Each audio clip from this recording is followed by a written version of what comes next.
Bharat biotech 1 जून से शुरू करेगा 2-18 आयु वर्ग के लिए कोवैक्सिन का ट्रायल। भारत बायोटेक ने बाल चिकित्सा परीक्षण शुरू करने की योजना बनाई है। हैदराबाद स्थित वैक्सीन निर्माता को हाल ही में drugs controller general of India से 2 से 18 साल की उम्र के बच्चों पर क्लिनिकल ट्रायल करने की मंजूरी मिली है। भारत बायोटेक ने 1 जून में अपने स्वदेश निर्मित कोविड-19 वैक्सीन कोवैक्सिन का बाल चिकित्सा परीक्षण शुरू करने की योजना बनाई है। हैदराबाद स्थित वैक्सीन निर्माता को हाल ही में drugs controller general of India से 2 से 18 साल की उम्र के बच्चों पर क्लिनिकल ट्रायल करने की मंजूरी मिली है।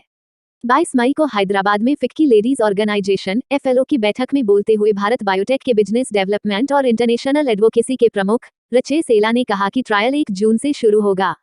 WHO से मिल सकती है मंजूरी।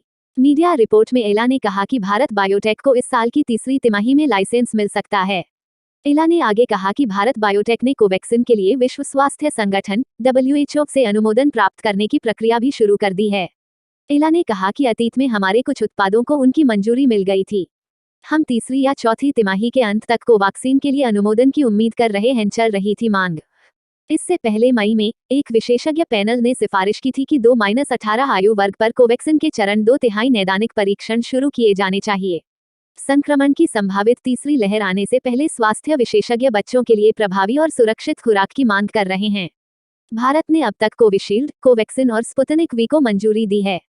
कोवैक्सीन स्वदेशी रूप से भारत बायोटेक द्वारा भारतीय चिकित्सा अनुसंधान परिषद के सहयोग से विकसित किया गया है। WHO की सूची से कोवैक्सीन अभी भी बाहर विदेशों में आवाजाही पर पड़ सकता है। असर विश्व स्वास्थ्य संगठन WHO की इमरजेंसी यूज लिस्टिंग (EUL) में कोवैक्सीन शामिल नहीं।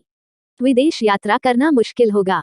नई दिल्ली। कोरोना संक्रमण को लेकर विदेशों में आवाजाही पर पाबंदी बरकरार है। कई देशों ने वैक्सीन लगा चुके लोगों को आने पर छूट दे दी है या इसकी तैयारी में हैं।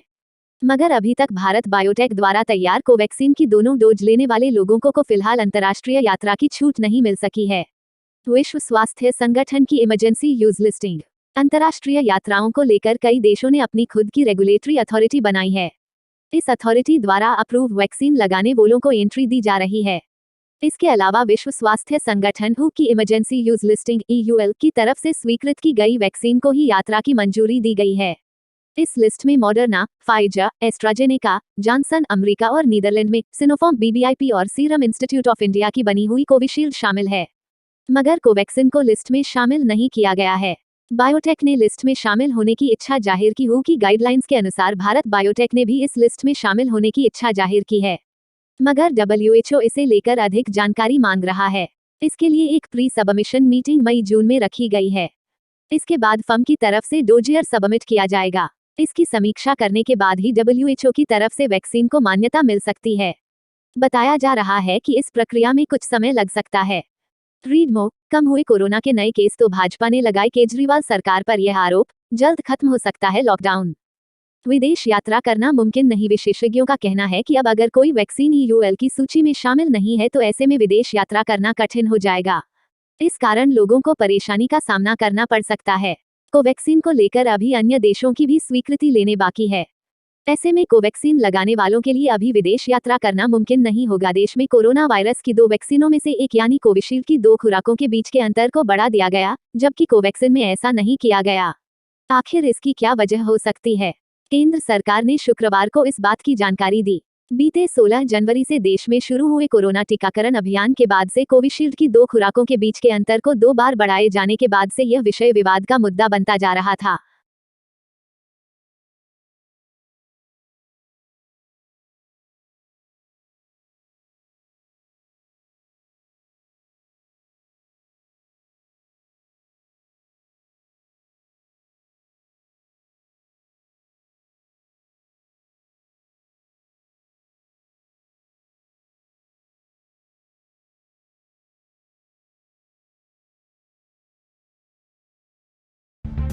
अच्छा दोस्तों, ये बात तो आपको पता चली गई होगी कि चक्रवात तूफान तोकते के बाद अब यास नाम का एक और नया तूफान आ रहा। मैंने भी आपको डीएलएस न्यूज के ऊपर ये अलर्ट बताया था, राइट। लेकिन मौसम विभाग की तरफ से यहाँ पर कुछ नई जानकारी निकल कर आ रही है जो भी आपको जरूर जान लेनी चाहिए। दरअसल दोस्तों, अब जो ये नया तूफान आ रहा ना यास, ये एक तो बंगाल की खाड़ी से उठ रहा है और अगले सप्ताह तक ये हमारे भारत में दस्तक दे सकता है। अब ऐसे में इस यास तूफान के चलते कई राज्यों में अलर्ट जारी किया गया। ये देख सकते हैं कि तोकते की तबाही के बाद चक्रवात यास का अलर्ट है। बंगाल की खाड़ी से ये तूफान टकराएगा। खास करके इसका असर दो राज्यों में सबसे ज्यादा खतरा मंडरा रहा। कौन कौन से राज्य में आपको बताऊंगा। और ये 26 मई तक चक्रवात तूफान जो भारत में आ सकता है। हालांकि इसके बनने की प्रक्रिया जो है ना, वो तो 22, 23, 24 मई से ही शुरू हो जाएगी। लेकिन भारत की सीमाओं से अंदर घुसते हुए ये राज्यों तक कहर जो बर पाएगा ना, वो 26 मई तक कहर बरपा सकता है। अब ऐसे में किन किन राज्यों के लिए इस नए तूफान का अलर्ट है। हालांकि तोकते तूफान तो अब कमजोर हो चुका, काफी ठंडा पड़ चुका। तोकते ने भी दोस्तों बहुत भयंकर तबाही मचाई थी। गुजरात के अंदर लगभग 45-50 लोग तोकते के कारण मारे गए थे। मैंने आपको कल सारे डेटा भी बताए थे,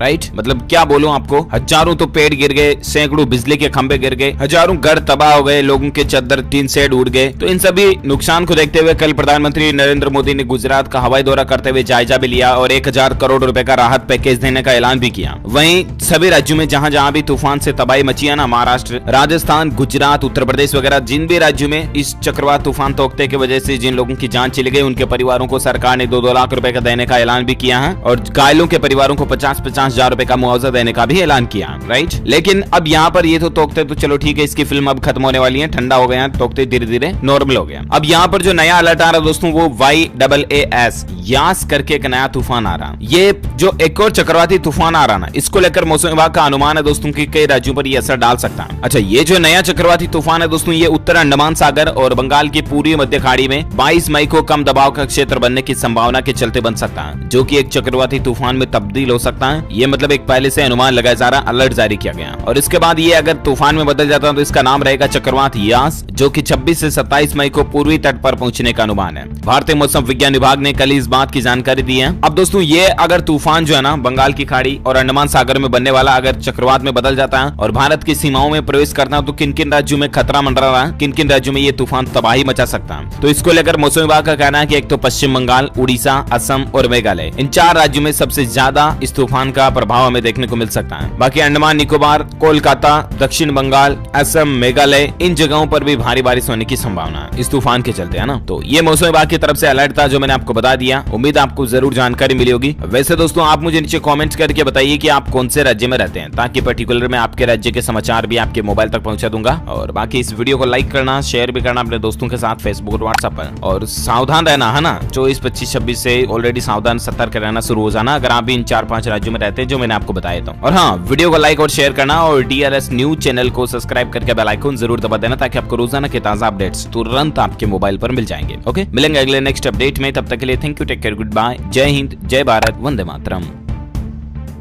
58,000 करोड़ रुपए, 58,000 करोड़ रुपए। नमस्कार, जय हिंद, वंदे मातरम भाइयों और बहनों, स्वागत है आपका भारत के सबसे बड़े सरकारी न्यूज चैनल पर। तो दोस्तों, टुडे ब्रेकिंग न्यूज के साथ देश और राज्य की 10 बड़ी ताजा खबरों को लेकर इस वीडियो में हम आपके सामने हाजिर हो चुके हैं। साथ ही में दोस्तों, कोरोना वायरस, लॉकडाउन, राशन वितरण और मोदी सरकार की नई योजना से जुड़ी हर छोटी से छोटी खबर और अपडेट भी इस वीडियो में देने वाले हैं।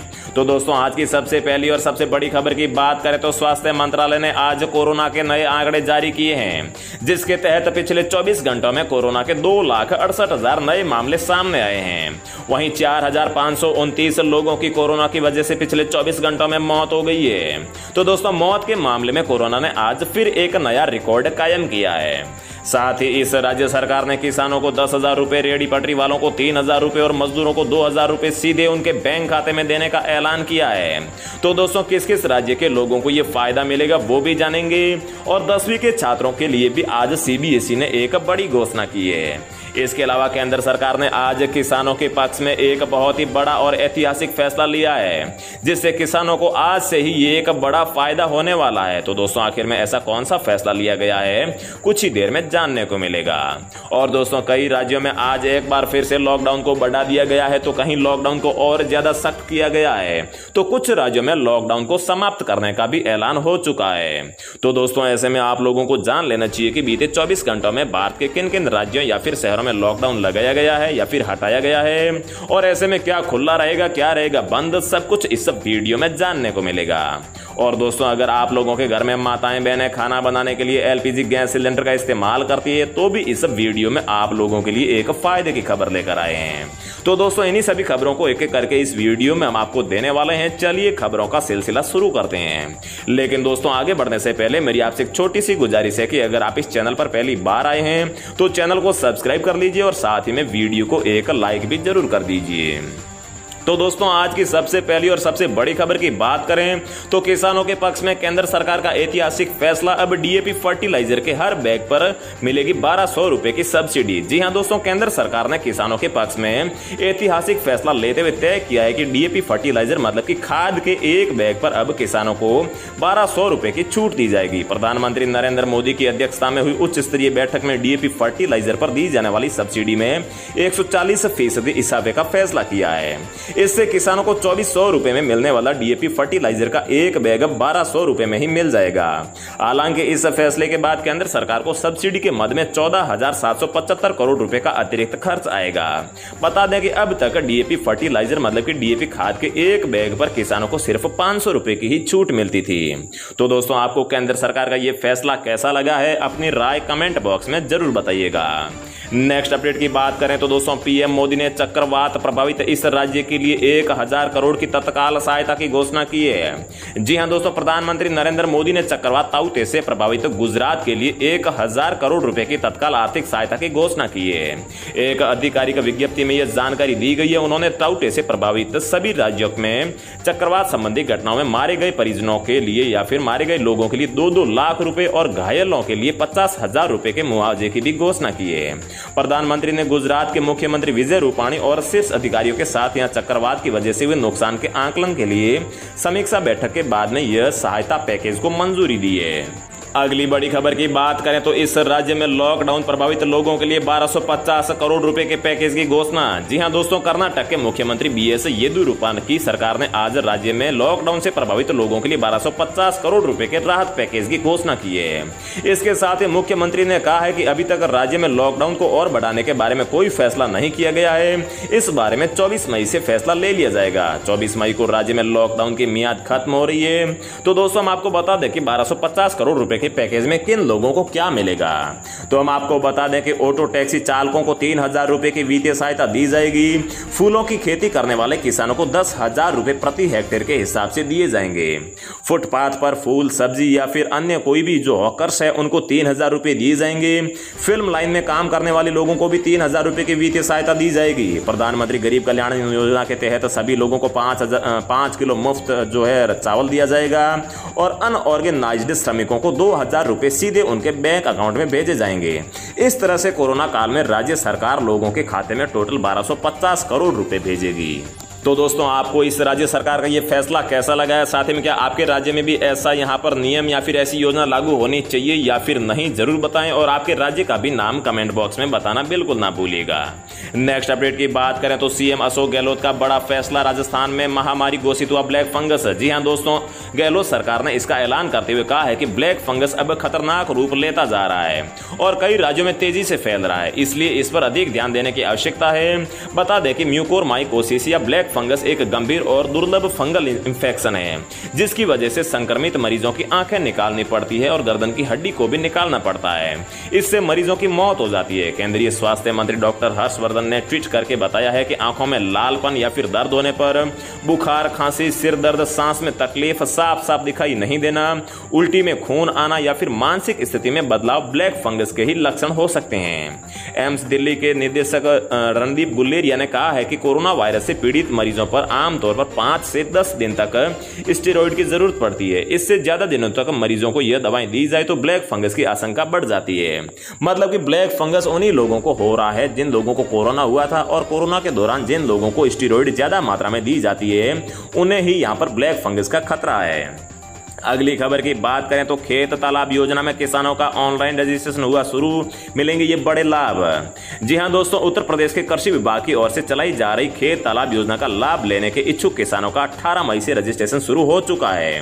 किसान अपने खेत पर सरकार से कुल लागत का 50% सरकारी अनुदान लेकर तालाब बनवा सकते हैं।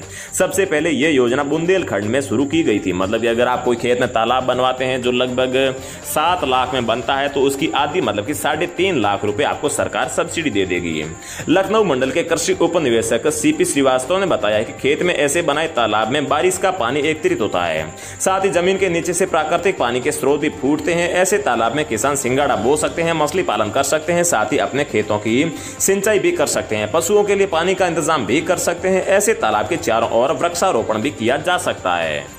अगली खबर की बात करें तो इस सरकारी योजना से हर महीने बैंक खाते में आएंगे 5,000 रुपए। आज ही करें आवेदन। जी हां दोस्तों, हम सभी अपने परिवार की आजीविका के लिए दिन रात मेहनत करते हैं, लेकिन क्या कभी आपने सोचा है कि जब हम वृद्धावस्था में पहुंच जाएंगे और हमारा शरीर काम करने के काबिल नहीं होगा तब क्या होगा? नौकरी तो होगी नहीं, तब हमें अपने रोजाना के खर्चों के लिए पैसे कहां से मिलेंगे? इसका एक आसान सा रास्ता है सरकार की अटल पेंशन योजना। इस योजना का लाभ भारत का हर वो नागरिक ले सकता है जो इनकम टैक्स नहीं भरता है, मतलब कि जिसकी कमाई इनकम टैक्स स्लैब से बाहर है। इससे पहले असंगठित क्षेत्र को पेंशन से जुड़ी किसी स्कीम का लाभ नहीं मिलता था और अटल पेंशन योजना के तहत निवेश करने पर आपको रिटायर होने के बाद हर महीने पेंशन मिलती है। आप जितनी जल्दी अटल पेंशन योजना से जुड़ेंगे उतना ही अधिक आपको फायदा होगा। अगर कोई व्यक्ति 18 साल की उम्र में अटल पेंशन योजना से जुड़ता है तो उसे हर महीने 210 रुपए का निवेश करना होगा और रिटायर होने के बाद में 60 साल की उम्र से आपको हर महीने 5,000 रुपए मासिक पेंशन मिलेगी। इस योजना के तहत आवेदन करने के लिए आप पोस्ट ऑफिस या फिर बैंक में जाकर खाता खुलवा सकते हैं। अगली खबर की बात करें तो जवान लड़के लड़कियों के लिए या फिर बॉयफ्रेंड गर्लफ्रेंड के लिए आज एक नया नियम आया है। लिव इन रिलेशनशिप नैतिक सामाजिक रूप से अस्वीकार्य, पंजाब हाई कोर्ट ने दिया है आदेश। जी हां दोस्तों, पंजाब और हरियाणा उच्च न्यायालय ने सुरक्षा की मांग करने वाले एक प्रेमी जोड़े द्वारा दायर याचिका को खारिज करते हुए कहा है कि लिव इन रिलेशनशिप नैतिक और सामाजिक रूप से अस्वीकार्य है। याचिकाकर्ता गुलजा कुमारी और साथ ही गुरविंदर सिंह ने याचिका में कहा है कि वे एक साथ रह रहे हैं और जल्दी शादी करना चाहते हैं। उन्होंने कुमारी के माता पिता से अपनी जान को खतरा होने की आशंका जताई थी। न्यायमूर्ति एच.एस. मदान ने अपने 11 मई के आदेश में कहा है कि वास्तव में याचिकाकर्ता याचिका दायर करने के आड़ में अपने लिव इन रिलेशनशिप पर अनुमोदन की मुहर की मांग कर रहे हैं, जो नैतिक और असामाजिक रूप से स्वीकार्य नहीं है। याचिका में कोई सुरक्षा आदेश पारित नहीं किया जा सकता, तदनुसार जो है याचिका उसे खारिज कर दी गई है। कहने का मतलब यह है कि दोस्तों, लिव इन रिलेशनशिप को भारत में यहाँ पर कोई भी स्थान नहीं दिया गया है। इसे यहाँ पर समाज में और साथ ही में कानून में भी अस्वीकार्य कहा गया है। अगली खबर की बात करें तो दोस्तों, खेत तालाब योजना में किसानों का ऑनलाइन रजिस्ट्रेशन हुआ शुरू, मिलेंगे ये बड़े लाभ। जी हां दोस्तों, उत्तर प्रदेश के कृषि विभाग की ओर से चलाई जा रही खेत तालाब योजना का लाभ लेने के इच्छुक किसानों का 18 मई से रजिस्ट्रेशन शुरू हो चुका है। किसान अपने खेत पर सरकार से कुल लागत का 50% सरकारी अनुदान लेकर तालाब बनवा सकते हैं। इससे पहले ये योजना बुंदेलखंड में शुरुआत की गई थी। तो दोस्तों, हम आपको बता दें कि अगर आप अपने खेत में तालाब बनवाना चाहते हैं जिसकी लागत 10 लाख रुपए है तो उसका जो 5 लाख रुपए है, मतलब कि 50% है, वो आपको सरकार देगी। लखनऊ मंडल के कृषि उप निवेशक श्री श्रीवास्तव ने बताया है कि खेत में बने ऐसे तालाब में बारिश का पानी एकत्रित होता है, साथ ही जमीन के नीचे से पानी के प्राकृतिक स्रोत भी फूटते हैं। ऐसे तालाब में किसान सिंगाड़ा बो सकते हैं, मछली पालन भी कर सकते हैं, साथ ही अपने खेत की सिंचाई भी कर सकते हैं, पशुओं के लिए पानी का इंतजाम भी कर सकते हैं। ऐसे तालाब के चारों ओर वृक्षारोपण भी किया जा सकता है। तो दोस्तों, उत्तर प्रदेश के लोग इस योजना का तहत आवेदन करके फायदा ले सकते हैं। तो दोस्तों, रोजाना ऐसी खबरें पाते रहने के लिए चैनल को सब्सक्राइब करके बेल आइकन प्रेस कर लीजिए। जय हिंद, वंदे मातरम। आज रात 12 बजे से पूरे देश में, ध्यान से सुनिए, पूरे देश में। हेलो दोस्तों, नमस्कार। स्वागत है आप सभी का दिन भर के ताज़ा तरीन खबरों को लेकर। दोस्तों, देश भर की पूरी खबर को लेकर हम आपके सामने हाजिर हो चुके हैं। पूरी देश की खबर यहाँ पे हम आपको बताएंगे। आरबीआई ने एक और बैंक पर लगाया जुर्माना, क्या है पूरी खबर, इसका ग्राहकों पर क्या होगा असर, हम आपको बताएंगे। इसके साथ साथ दोस्तों, टैक्स पेयर्स के लिए बहुत ही काम की खबर आ रही है। इसके साथ साथ दोस्तों, भारत में कोरोना वैक्सीन की डोज में गैप बढ़ा है, क्या है पूरी खबर हम आपको बताएंगे। तो चलिए शुरू करते हैं सभी खबरों को विस्तार से। तो सबसे पहले मैं आपको बता दूं, जो आपकी सबसे महत्वपूर्ण खबर है वह है पूरे पिछले 24 घंटे में कोरोना के आंकड़ों को लेकर। तो दोस्तों मैं आपको बता दूं, पिछले 24 घंटे में 2.67 लाख नए केस आए हैं। लेकिन अगर हम बात करते हैं इसमें मौत के आंकड़े को, तो 4,529 मरीजों ने अपनी जान भी गंवाई है। उसके साथ साथ दोस्तों मैं आपको बता दूं, भारत में कोरोना वैक्सीन की डोज में गैप बढ़ा। आइए जानते हैं दूसरे देशों में वैक्सीन के क्या हैं नियम। तो भारत में लोगों को सबसे ज़्यादा कोविशील्ड वैक्सीन की डोज लग रही है। पहले लोग खुश थे कि 1 महीने से 2 महीने में उन्हें कोरोना वैक्सीन की दोनों डोज लग जाएंगी। अब केंद्र सरकार ने 2 डोज के बीच समय को बढ़ा दिया, इसे 12 से 16 हफ्ते कर दिया। लोगों की समझ में नहीं आ रहा कि अब वो क्या करे, क्या इतना अंतर सही है, क्या इससे लोगों को फायदा होगा, क्या बाकी देशों में भी ऐसा ही हाल है। तो आइए जानते हैं कि किस देश में किस वैक्सीन के डोज के बीच कितना अंतर है। तो दोस्तों मैं आपको बता दूं, कोविशील्ड की अगर बात करते हैं तो भारत में केंद्र सरकार ने कोविशील्ड के 2 डोज के बीच के अंतर को बढ़ाकर 12 से 16 हफ्ते कर दिया, यानी 3 से 4 महीने। वहीं आपको मैं बता दूं, अगर बात करते हैं कि यूके की, तो यूके में कोविशील्ड वैक्सीन की डोज में अंतर बढ़ाया गया है। तो आप जानकर हैरान होंगे कि ब्रिटेन पिछले साल दिसंबर में ही इस वैक्सीन की डोज के बीच गैप बढ़ाकर 12 हफ्ते कर दिया था। लेकिन B1617 कोरोना वेरिएंट के आने के बाद मची तबाही से डरकर 2 डोज के गैप को घटाकर 8 हफ्ते उसने कर दिया। वहीं ब्रिटेन में बात करें तो बायोएनटेक की कोरोना वैक्सीन के दोनों डोज में 12 हफ्ते का अंतर रखा था। अगर कोवैक्सीन की बात करते हैं तो भारत सरकार ने इस वैक्सीन के डोज के बीच अंतर बढ़ाने की फिलहाल कोई बात नहीं की है। कोवैक्सीन के 2 डोज के बीच 4 से 6 हफ्ते का ही अंतर है। हालांकि हो सकता है कि भविष्य में इस वैक्सीन के डोज को लेकर तय किए गए अंतर को बढ़ाया जाए। यह निर्भर करता है वैक्सीन की उत्पादन क्षमता और कोरोना वेरिएंट के बढ़ते असर पर। कोवैक्सीन को भारत बायोटेक इंटरनेशनल लिमिटेड ने बनाया है। स्पुतनिक 5 की बात करें तो रूस से आई कोरोना वैक्सीन स्पुतनिक 5 वैक्सीन को बनाने वाली संस्था गामेलिया रिसर्च सेंटर ने कहा है कि फिलहाल स्पुतनिक वैक्सीन के 2 डोज के बीच 3 हफ्ते का गैप है। वहीं दोस्तों मैं आपको बता दूं, अगली जो खबर आ रही है वह आ रही है आरबीआई की ओर से। रिजर्व बैंक ऑफ इंडिया ने एक और सहकारी बैंक पर जुर्माना लगाया है। आरबीआई ने महाराष्ट्र के प्रियदर्शनी महिला नगरी सहकारी बैंक पर 1 लाख रुपए का जुर्माना लगाया। रिजर्व बैंक ने यह जुर्माना सुपरवाइजरी एक्शन फ्रेमवर्क के तहत जारी किए गए कुछ निर्देशों का पालन नहीं करने की वजह से लगाया है।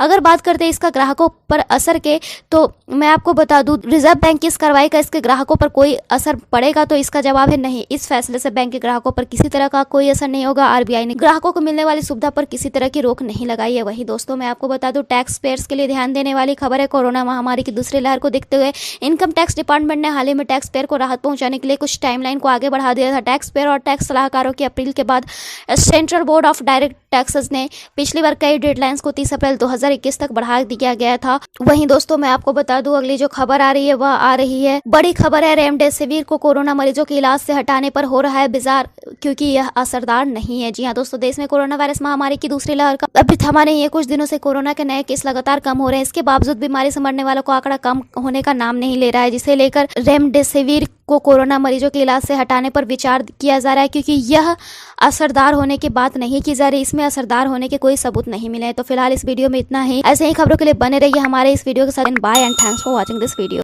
जब जरूरी हो तभी बाहर निकले, कोविड अनुशासन का पूरा पालन करें।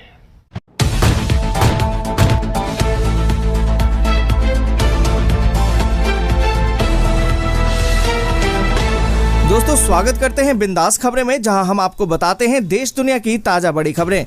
दोस्तों जहां देश में कोरोना की दूसरी लहर ने कहर मचा रखा है, वहीं इसको देखते हुए कुछ राज्यों ने तो लॉकडाउन लगा दिया है और कुछ राज्यों में कर्फ्यू और कहीं पर तो धारा 144 लगा दिया गया है। इसको लेकर कल प्रधानमंत्री नरेंद्र मोदी जी ने भी कुछ बड़े ऐलान और बड़ी घोषणाएं की हैं। इसलिए आप सभी से हाथ जोड़कर निवेदन है कि इस वीडियो को पूरा और अंत तक जरूर देखें। तो आइए आपको बताते हैं देश दुनिया की बड़ी खबरें सिर्फ 10 मिनट में। और इसी के साथ दोस्तों आज की पहली बड़ी खबर की गहलोत सरकार ने 21 जून तक के लिए बढ़ा दी है धारा 144। सार्वजनिक जगहों पर अब लोगों के इकट्ठा होने पर रोक। दोस्तों यहाँ पर आपको बता दें कि कोरोना को देखते हुए राजस्थान में पाबंदियां आगे भी जारी रहेंगी। मुख्यमंत्री अशोक गहलोत ने बुधवार को सभी जिलों में धारा 144 की अवधि अब 21 जून तक के लिए बढ़ाने का फैसला किया है। इसके बाद गृह विभाग ने इसके लिए अधिसूचना भी जारी कर दी है और ये अवधि 21 मई को खत्म हो रही थी। दोस्तों यहाँ पर आपको बता दें कि धारा 144 लागू होने के बाद 5 या इससे ज्यादा लोगों के इकट्ठा होने पर रोक होती है। और इसी के साथ दोस्तों अगली बड़ी खबर की कर्नाटक सरकार ने किया 1250 करोड़ रुपए के राहत पैकेज का ऐलान। दोस्तों यहाँ पर आपको बता दें कि कोविड-19 की दूसरी लहर से जूझ रहे कर्नाटक के लिए राज्य की येदियुरप्पा सरकार ने सहायता पैकेज का ऐलान कर दिया है। येदियुरप्पा सरकार ने कर्नाटक के लिए 1250 करोड़ रुपए के राहत पैकेज की घोषणा कर दी है। मंत्रिमंडल की बैठक के बाद कर्नाटक के सीएम बीएस येदियुरप्पा ने अलग अलग तबके के लिए सहायता पैकेज का ऐलान किया। दोस्तों यहाँ पर आपको बता दें कि ऑटो टैक्सी चालकों को 3000 रूपए की वित्तीय सहायता दी जाएगी, जबकि फूल की खेती करने वालों को भी 10,000 प्रति हेक्टेयर की मदद की जाएगी। वहीं फुटपाथ पर फूल और सब्जी बेचने वाले हॉकर्स को 3000 रूपए की मदद दी जाएगी। फिल्म लाइन वर्कर्स को भी 3000 रूपए की मदद दी जाएगी। प्रधानमंत्री गरीब कल्याण अन्न योजना के तहत सभी को 5 किलो चावल दिया जाएगा। अनऑर्गेनाइज्ड लेबर को भी 2000 रूपए की मदद दी जाएगी और सभी को सीधे बैंक अकाउंट में पैसे भेजे जाएंगे। और इसी के साथ दोस्तों अगली बड़ी खबर की सीबीएसई ने जारी किए निर्देश, 10वीं बोर्ड का रिजल्ट अब जुलाई में होगा घोषित। दोस्तों यहाँ पर आपको बता दें कि कोरोना महामारी के बढ़ते संक्रमण की वजह से central board of secondary education यानी कि सीबीएसई ने 10वीं बोर्ड की परीक्षा को पहले ही रद्द कर दिया है। अब इस बीच 10वीं के रिजल्ट की घोषणा जुलाई में जारी करने के निर्देश दिए गए हैं। और इसी के साथ दोस्तों अगली बड़ी खबर की सीएम शिवराज का ऐलान, 31 मई तक कर्फ्यू का सख्ती से हो पालन, जून में धीरे धीरे अनलॉक होगा एमपी। दोस्तों यहाँ पर आपको बता दें कि कोरोना कर्फ्यू को लेकर सीएम शिवराज सिंह चौहान ने एक बड़ा ऐलान कर दिया है। उन्होंने राज्य भर में कोरोना कर्फ्यू बढ़ाकर 31 मई कर दिया है। आपको बता दें कि सीएम शिवराज सिंह चौहान ने कहा कि प्रदेश भर में 31 मई तक कोरोना कर्फ्यू का कड़ाई से पालन किया जाएगा। अभी कोरोना गया नहीं है, इसे गंभीरता से लेना चाहिए। इसके बाद धीरे धीरे जून में कोरोना कर्फ्यू में छूट दी जाएगी। उन्होंने ये घोषणा उज्जैन संभाग में जिला विकास खंड तथा ग्राम स्तरीय क्राइसिस मैनेजमेंट ग्रुप को संबोधित करते हुए लिया। आपको बता दें कि इस मौके पर उन्होंने सभी अधिकारियों कर्मचारियों के प्रयासों की तारीफ भी की है। कहा है कि प्रशासन बधाई का पात्र है, जिसने दिन रात मेहनत करके कोरोना को हराया है। और इसी के साथ दोस्तों अगली बड़ी खबर की राशन कार्ड के बिना भी फ्री में मिलेगा अनाज, सरकार ने दी लोगों को राहत, जानिए कैसे ले सकते हैं इसका लाभ। दोस्तों यहाँ पर आपको बता दें कि कोरोना काल में गरीबों को खाने पीने की समस्या न हो, इसके लिए केंद्र सरकार ने प्रधानमंत्री गरीब कल्याण अन्न योजना के तहत मई और जून में राशन कार्ड धारकों को मुफ्त में राशन देने का ऐलान किया था। इसी के तर्ज पर अब दिल्ली और यूपी सरकार ने भी एक घोषणा कर दी है, जिसके तहत बिना राशन कार्ड वाले लोग भी अब फ्री में अनाज का लाभ ले सकेंगे। इसके लिए उन्हें अपने नजदीकी राशन केंद्र विक्रेता से संपर्क करना होगा। यहाँ पर दोस्तों आपको बता दें कि मुख्यमंत्री अरविंद केजरीवाल ने मंगलवार को लोगों को राहत देते हुए ऐलान किया कि राजधानी में अब बिना राशन कार्ड वाले लोग भी राशन की दुकानों से मुफ्त में राशन ले सकेंगे। और इसी के साथ दोस्तों अगली बड़ी खबर की सुधर रहे हैं दिल्ली के हालात, 46 दिन बाद दिल्ली में कोरोना के नए मामले 4000 से भी कम। दोस्तों यहाँ पर आपको बता दें कि राष्ट्रीय राजधानी में एक दिन में कोविड-19 के 3846 नए मामले सामने आए, जो 5 अप्रैल के बाद सबसे कम दैनिक मामले हैं। आपको बता दें कि दिल्ली सरकार द्वारा जारी किए गए एक स्वास्थ्य बुलेटिन के अनुसार इस अवधि में संक्रमण से 235 और लोगों की मौत हो गई है। वहीं संक्रमण दर भी गिरावट के साथ 5.78% हो गई है। दोस्तों आगे बढ़े उससे पहले एक छोटी सी रिक्वेस्ट है, इस वीडियो को लाइक और दोस्तों के साथ शेयर करना बिल्कुल भी ना भूलें। अगर अभी तक आपने चैनल को सब्सक्राइब नहीं किया है तो सब्सक्राइब जल्दी से कर लें। और इसी के साथ दोस्तों अगली बड़ी खबर कि अब कोविड-19 से ठीक होने के 3 महीने बाद लगेगी वैक्सीन, सरकार का फैसला। दोस्तों यहाँ पर आपको बता दें कि केंद्रीय स्वास्थ्य मंत्रालय ने कोविड-19 टीकाकरण पर नई सिफारिशों को स्वीकार कर लिया है। दोस्तों आपको बता दें कि national expert group on vaccine administration for कोविड-19 द्वारा की गई नई सिफारिशों के अनुसार कोरोना वायरस से क्लिनिकल रिकवरी के बाद ही टीकाकरण को 3 महीने के लिए टाल दिया जाए। अब इन सिफारिशों को मंजूरी दे दी गई है। इसके बाद कोरोना से ठीक होने वाले सभी लोगों को वैक्सीन अब 3 महीने के बाद ही लग सकेगी। और इसी के साथ दोस्तों अगली बड़ी खबर की कोरोना की तीसरी लहर से निपटेगी दिल्ली सरकार, बच्चों के लिए बनेगा अब स्पेशल टास्क फोर्स। दोस्तों यहाँ पर आपको बता दें कि मुख्यमंत्री अरविंद केजरीवाल ने अधिकारियों को आग्रह किया है कि अगर कोरोना की तीसरी लहर आती है तो उससे लड़ने के लिए हमें पहले से ही तैयार रहना चाहिए। तीसरी लहर में बच्चों को बचाने के लिए विशेष टास्क फोर्स का गठन किया जाएगा। अस्पतालों में बेड्स, ऑक्सीजन और दवाओं का पहले से ही प्रबंध करने के लिए अधिकारियों की एक कमेटी बनेगी। यहाँ पर दोस्तों आपको बता दें कि अस्पतालों में ऑक्सीजन की आपूर्ति और उसकी उपलब्धता को लेकर प्राथमिकता के आधार पर काम होगा। मुख्यमंत्री ने निर्देश दिया है कि दिल्ली में लगाए जा रहे सभी ऑक्सीजन के प्लांट्स को समय से पूरा किया जाए, साथ ही भंडारण की व्यवस्था भी सुनिश्चित की जाए। और इसी के साथ दोस्तों अगली बड़ी खबर की खुशखबरी, रोज कमाने वाले परिवारों को अब हर महीने मिलेगा 1000 रूपए भरण पोषण भत्ता। दोस्तों यहाँ पर आपको बता दें कि उत्तर प्रदेश में कोविड-19 से उत्पन्न परिस्थितियों के मद्देनजर राज्य सरकार ने रोज कमाकर खाने वालों को प्रति परिवार 1000 रूपए प्रति माह दिए जाने का निर्णय लिया है। राजस्व विभाग के अनुसार कोरोना के चलते गरीब और जरूरतमंदों को तत्काल राहत पहुंचाने के उद्देश्य से सभी राशन कार्ड धारकों को 3 महीने का राशन भी निःशुल्क उपलब्ध कराया जाएगा। प्रति माह उपलब्ध कराई जाने वाली धनराशि निःशुल्क राशन के अतिरिक्त होगी। और इसी के साथ दोस्तों अगली बड़ी खबर की बॉम्बे हाई कोर्ट ने कहा कि घर घर वैक्सीनेशन कार्यक्रम शुरू करे बीएमसी, केंद्र की हरी झंडी की जरूरत नहीं। दोस्तों यहाँ पर आपको बता दें कि कोरोना की दूसरी लहर के बीच अब मुंबई में कोरोना वैक्सीनेशन को लेकर एक नई पहल की शुरुआत हो रही है। आपको बता दें कि बॉम्बे हाई कोर्ट ने कहा है कि अगर संभव हो तो बीएमसी घर घर जाकर वृद्ध और दिव्यांग लोगों को वैक्सीन दे। इसके लिए केंद्र सरकार की हरी झंडी की आवश्यकता नहीं है। जस्टिस दीपांकर गुप्ता और जस्टिस जीएस कुलकर्णी की पीठ ने कहा कि अगर केंद्र सरकार ने इसकी मंजूरी नहीं भी दी है तो भी बीएमसी इसे शुरू कर सकता है। और इसी के साथ दोस्तों अगली बड़ी खबर की राजस्थान सरकार ने ब्लैक फंगस को घोषित कर दिया महामारी। राज्य में तेजी से बढ़ रहे केस। दोस्तों यहाँ पर आपको बता दें कि राजस्थान सरकार ने कोरोना वायरस संक्रमण से ठीक होने वाले मरीजों में सामने आ रहे म्यूकरमाइकोसिस यानी कि ब्लैक फंगस रोग को बुधवार को महामारी घोषित कर दिया। राज्य के चिकित्सा और स्वास्थ्य विभाग ने इस बारे में बुधवार को अधिसूचना भी जारी कर दी है। आपको बता दें कि कोरोना संक्रमण को मात दे चुके कई लोगों को अब ब्लैक फंगस शिकार बना रहा है। देश में कई राज्यों में ब्लैक फंगस के मामले तेजी से बढ़ रहे हैं। दोस्तों यहाँ पर आपको बता दें कि विशेषज्ञों के अनुसार ये बीमारी कोरोना वायरस से ठीक हुए मधुमेह के मरीजों यानी कि डायबिटीज के जो मरीज हैं उनमें अधिक हो रही है। इस बीमारी में पीड़ित की आंखों की रोशनी जाने के साथ ही जबड़े तक को निकालने की नौबत आ रही है।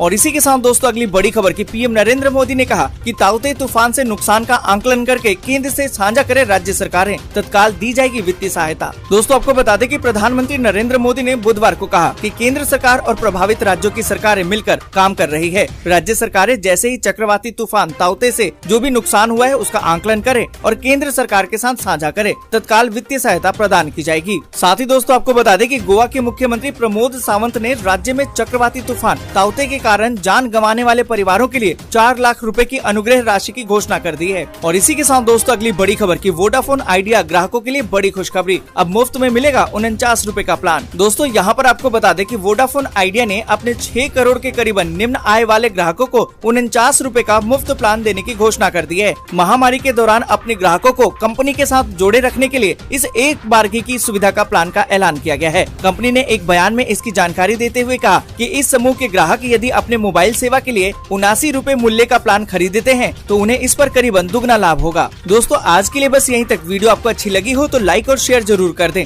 अगर अभी तक आपने चैनल को सब्सक्राइब नहीं किया है तो सब्सक्राइब जल्दी से कर लें।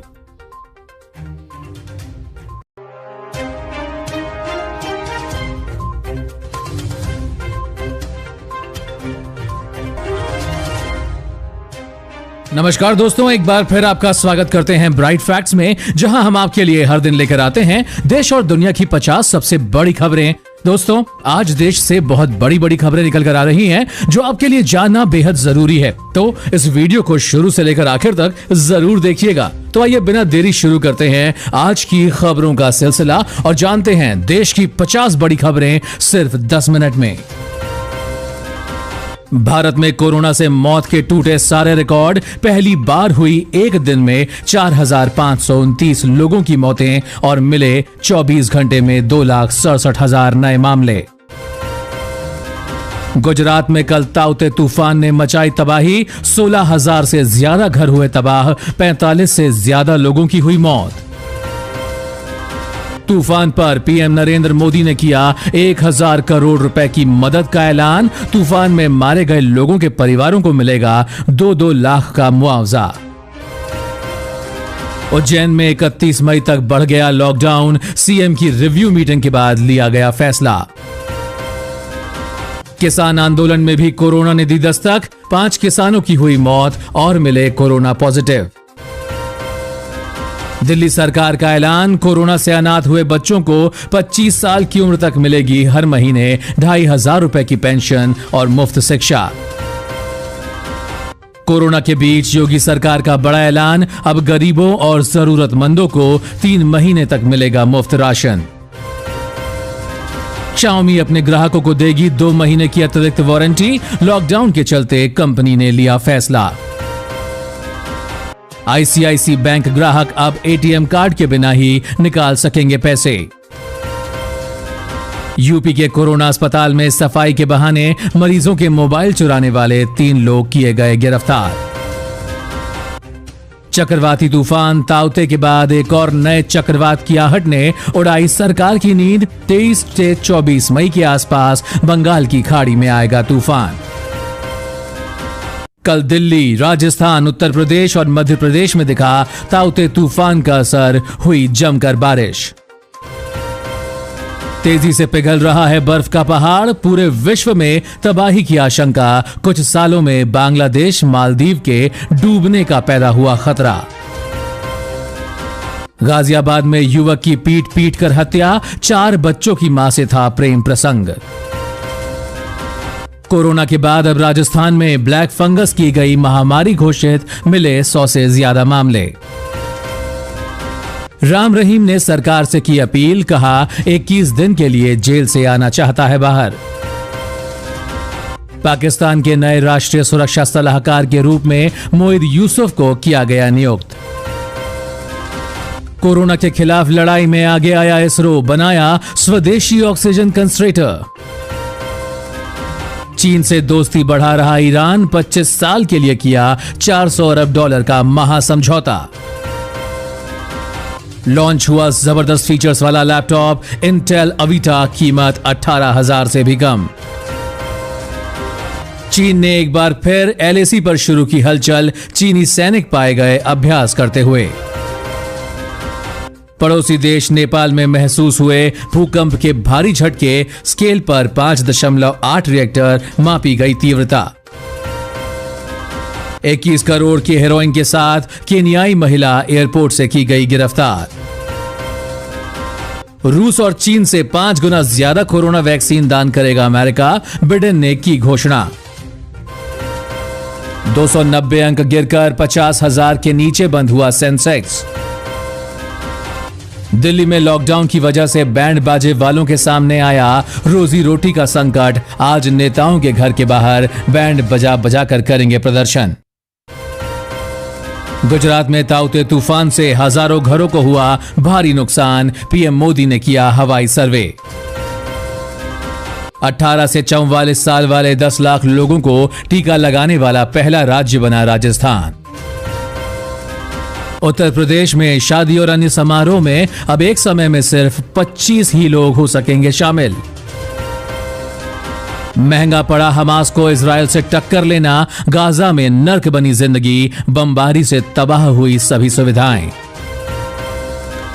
809 रुपए वाला LPG गैस सिलेंडर मिलेगा सिर्फ 9 रुपए में, पेटीएम ने शुरू किया ऑफर।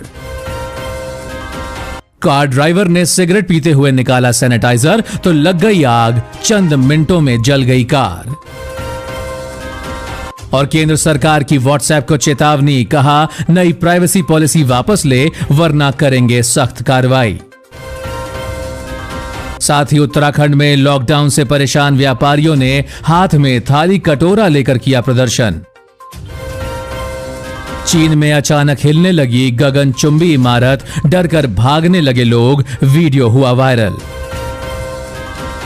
भगौड़े विजय माल्या को बड़ा झटका, लंदन हाई कोर्ट ने याचिका खारिज, कर्ज वसूली के लिए जल्द लाया जाएगा भारत। और घर में हुआ झगड़ा, हाई टेंशन पर चढ़ गया युवक, किया जमकर हंगामा। इसी के साथ अब जानते हैं दोस्तों देश के कुछ बड़े राज्यों के कोरोना के हालात। तमिलनाडु में बीते 24 घंटे में कोरोना के 33,059 नए मामले आए सामने, 364 मरीजों की गई जान। हरियाणा में बीते 24 घंटे में कोरोना के 7,774 नए केस, 124 मरीजों की हुई मौत। झारखंड में बीते 24 घंटे में 2,925 नए पॉजिटिव केस आए, 63 मरीजों की मौत। दिल्ली में आज कोरोना के 3,846 नए केस, 235 मरीजों की हुई मौत। मध्य प्रदेश में मिले 5,412 कोरोना के नए मरीज, हुई 77 लोगों की मौत। गुजरात में मिले कोरोना के 7,135 नए मामले और 81 लोगों की गई जान। उत्तर प्रदेश में कोरोना के पिछले 24 घंटे में 7,336 नए मामले आए सामने, रिकवरी रेट पहुंचा 91.4% पर। और महाराष्ट्र में मिले कोरोना के 26,616 नए मामले और हुई 516 लोगों की मौत। बिहार में कोरोना संक्रमण दर में आई और गिरावट, एक दिन में मिले 6,286 नए मामले। और पिछले 24 घंटे में छत्तीसगढ़ में मिले कोरोना के 7,594 नए मामले, 172 मरीजों की हुई मौत। साथ ही राजस्थान में कोरोना के 11,597 नए केसेस आए सामने, 157 लोगों की हुई मौत। उत्तराखंड में 24 घंटे में मिले 3,719 नए संक्रमित, 223 लोगों की हुई मौत।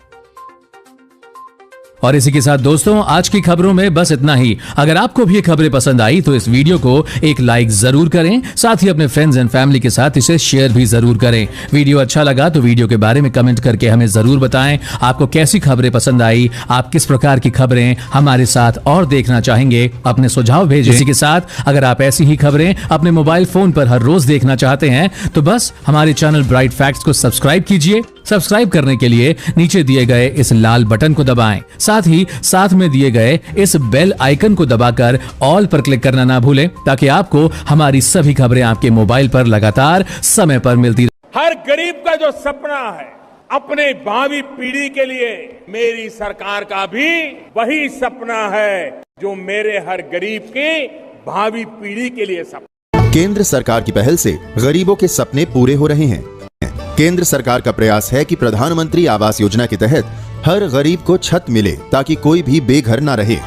नमस्कार, स्वागत है आपका भारत के सबसे बड़े सरकारी न्यूज चैनल पर। दोस्तों टुडे ब्रेकिंग न्यूज के साथ देश एवं राज्यों की 10 बड़ी ताजी और महत्वपूर्ण खबर लेकर आपके पास हाजिर हो चुके हैं। सभी खबरें सिलेक्टेड एवं काम की खबरें हैं, इसीलिए भाइयों और बहनों आपसे हाथ जोड़कर प्रार्थना है वीडियो को शुरू से लेकर लास्ट तक जरूर देखिए। लॉकडाउन को लेकर आ गई सबसे बड़ी खबर, साथ में कोरोना महाबीमारी को लेकर आई 5 बड़ी खुशखबरियां आज की तारीख में। आधार कार्ड है तो 10,000 रुपए खाते में मिलना आज से सरकार ने कर दिया शुरू। जी हां, मोदी सरकार ने आज आकर देश को किया संबोधित। देश में हो गए बड़े बदलाव, संपूर्ण जानकारी सरकार ने इन खाता धारकों को, आधार कार्ड वालों को भेजना शुरू कर दिया। आज से 10-10 हजार रुपए सीधे बैंक खाते में कंप्यूटर के एक क्लिक से सरकार ने कहा सभी के खाते में मिलेंगे अब 10-10 हजार रुपए। इस लॉकडाउन के घड़ी में सरकार ने किया आर्थिक मदद, अब गरीबों को होगी मदद। जी हां, उसी के साथ आधार कार्ड वालों को मिलेगा 10-10 हजार रुपए। कैसे मिलेगा,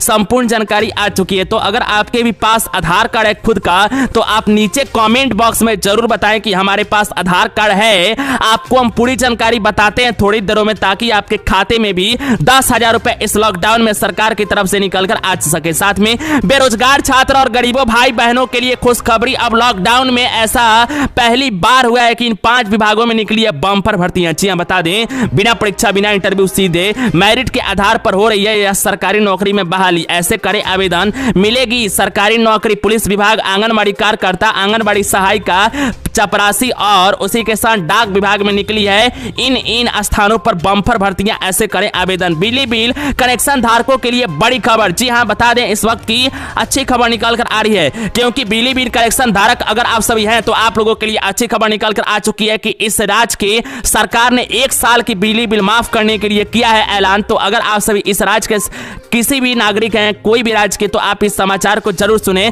टोल फ्री नंबर जारी करके राज्यवासियों को मुख्यमंत्री ने किया ऐलान। इस नंबर पर करें मिस कॉल, हो जाएगी बिजली बिल चुटकियों में माफ। जी हां, आपको बताएंगे इसकी भी जानकारी। तो अगर आपके घरों में, जी हां, अगर आपके भी घरों में बिजली बिल कनेक्शन है तो सब कुछ जानेंगे इस समाचार में। वीडियो में लास्ट तक बने रहे, पूरी जानकारी थोड़ी देरों में। साथ में मोदी सरकार की तरफ से बड़ी ऐलान निकलकर आ चुकी है। आज से यह 5 चीजों को कर दिया गया बंद। जी हां, जिसका इस्तेमाल आप कई दिनों से लगातार करते आ रहे थे, लेकिन आज माननीय प्रधानमंत्री ने ऐलान करते हुए, घोषणा करते हुए बड़ी जानकारी दिया है। कहा है कि इन 5 चीजों को किया जा रहा है पूरे भारतवर्ष में बंद। तो अगर आप सभी इन 5 चीजों का इस्तेमाल करते थे तो पूरी जानकारी आ चुकी है कौन कौन सी यह 5 चीजें हैं, जिसका नाम भी बताएंगे और साथ साथ इसके पूरी जानकारी और संपूर्ण तरीके से बताई जाएगी। तो सरकार ने क्या कहा है और कौन कौन सी 5 चीजें जो बंद कर दी गई है, इसकी संपूर्ण जानकारी थोड़ी देरों में वीडियो में लास्ट तक जरूर बने रहें। साथ में अगर आप भी, जी हां, अगर आपके भी पास Aadhaar card, PAN card, ration card, voter ID card और इन तीनों में से कोई एक कार्ड है तो आप लोगों के लिए जरूरी सूचना, सिर्फ 5 दिन बचे हैं इस काम को करने में, वरना सरकार की तरफ से सीधा सीधा Aadhaar card, PAN card, ration card कर दिया जाएगा।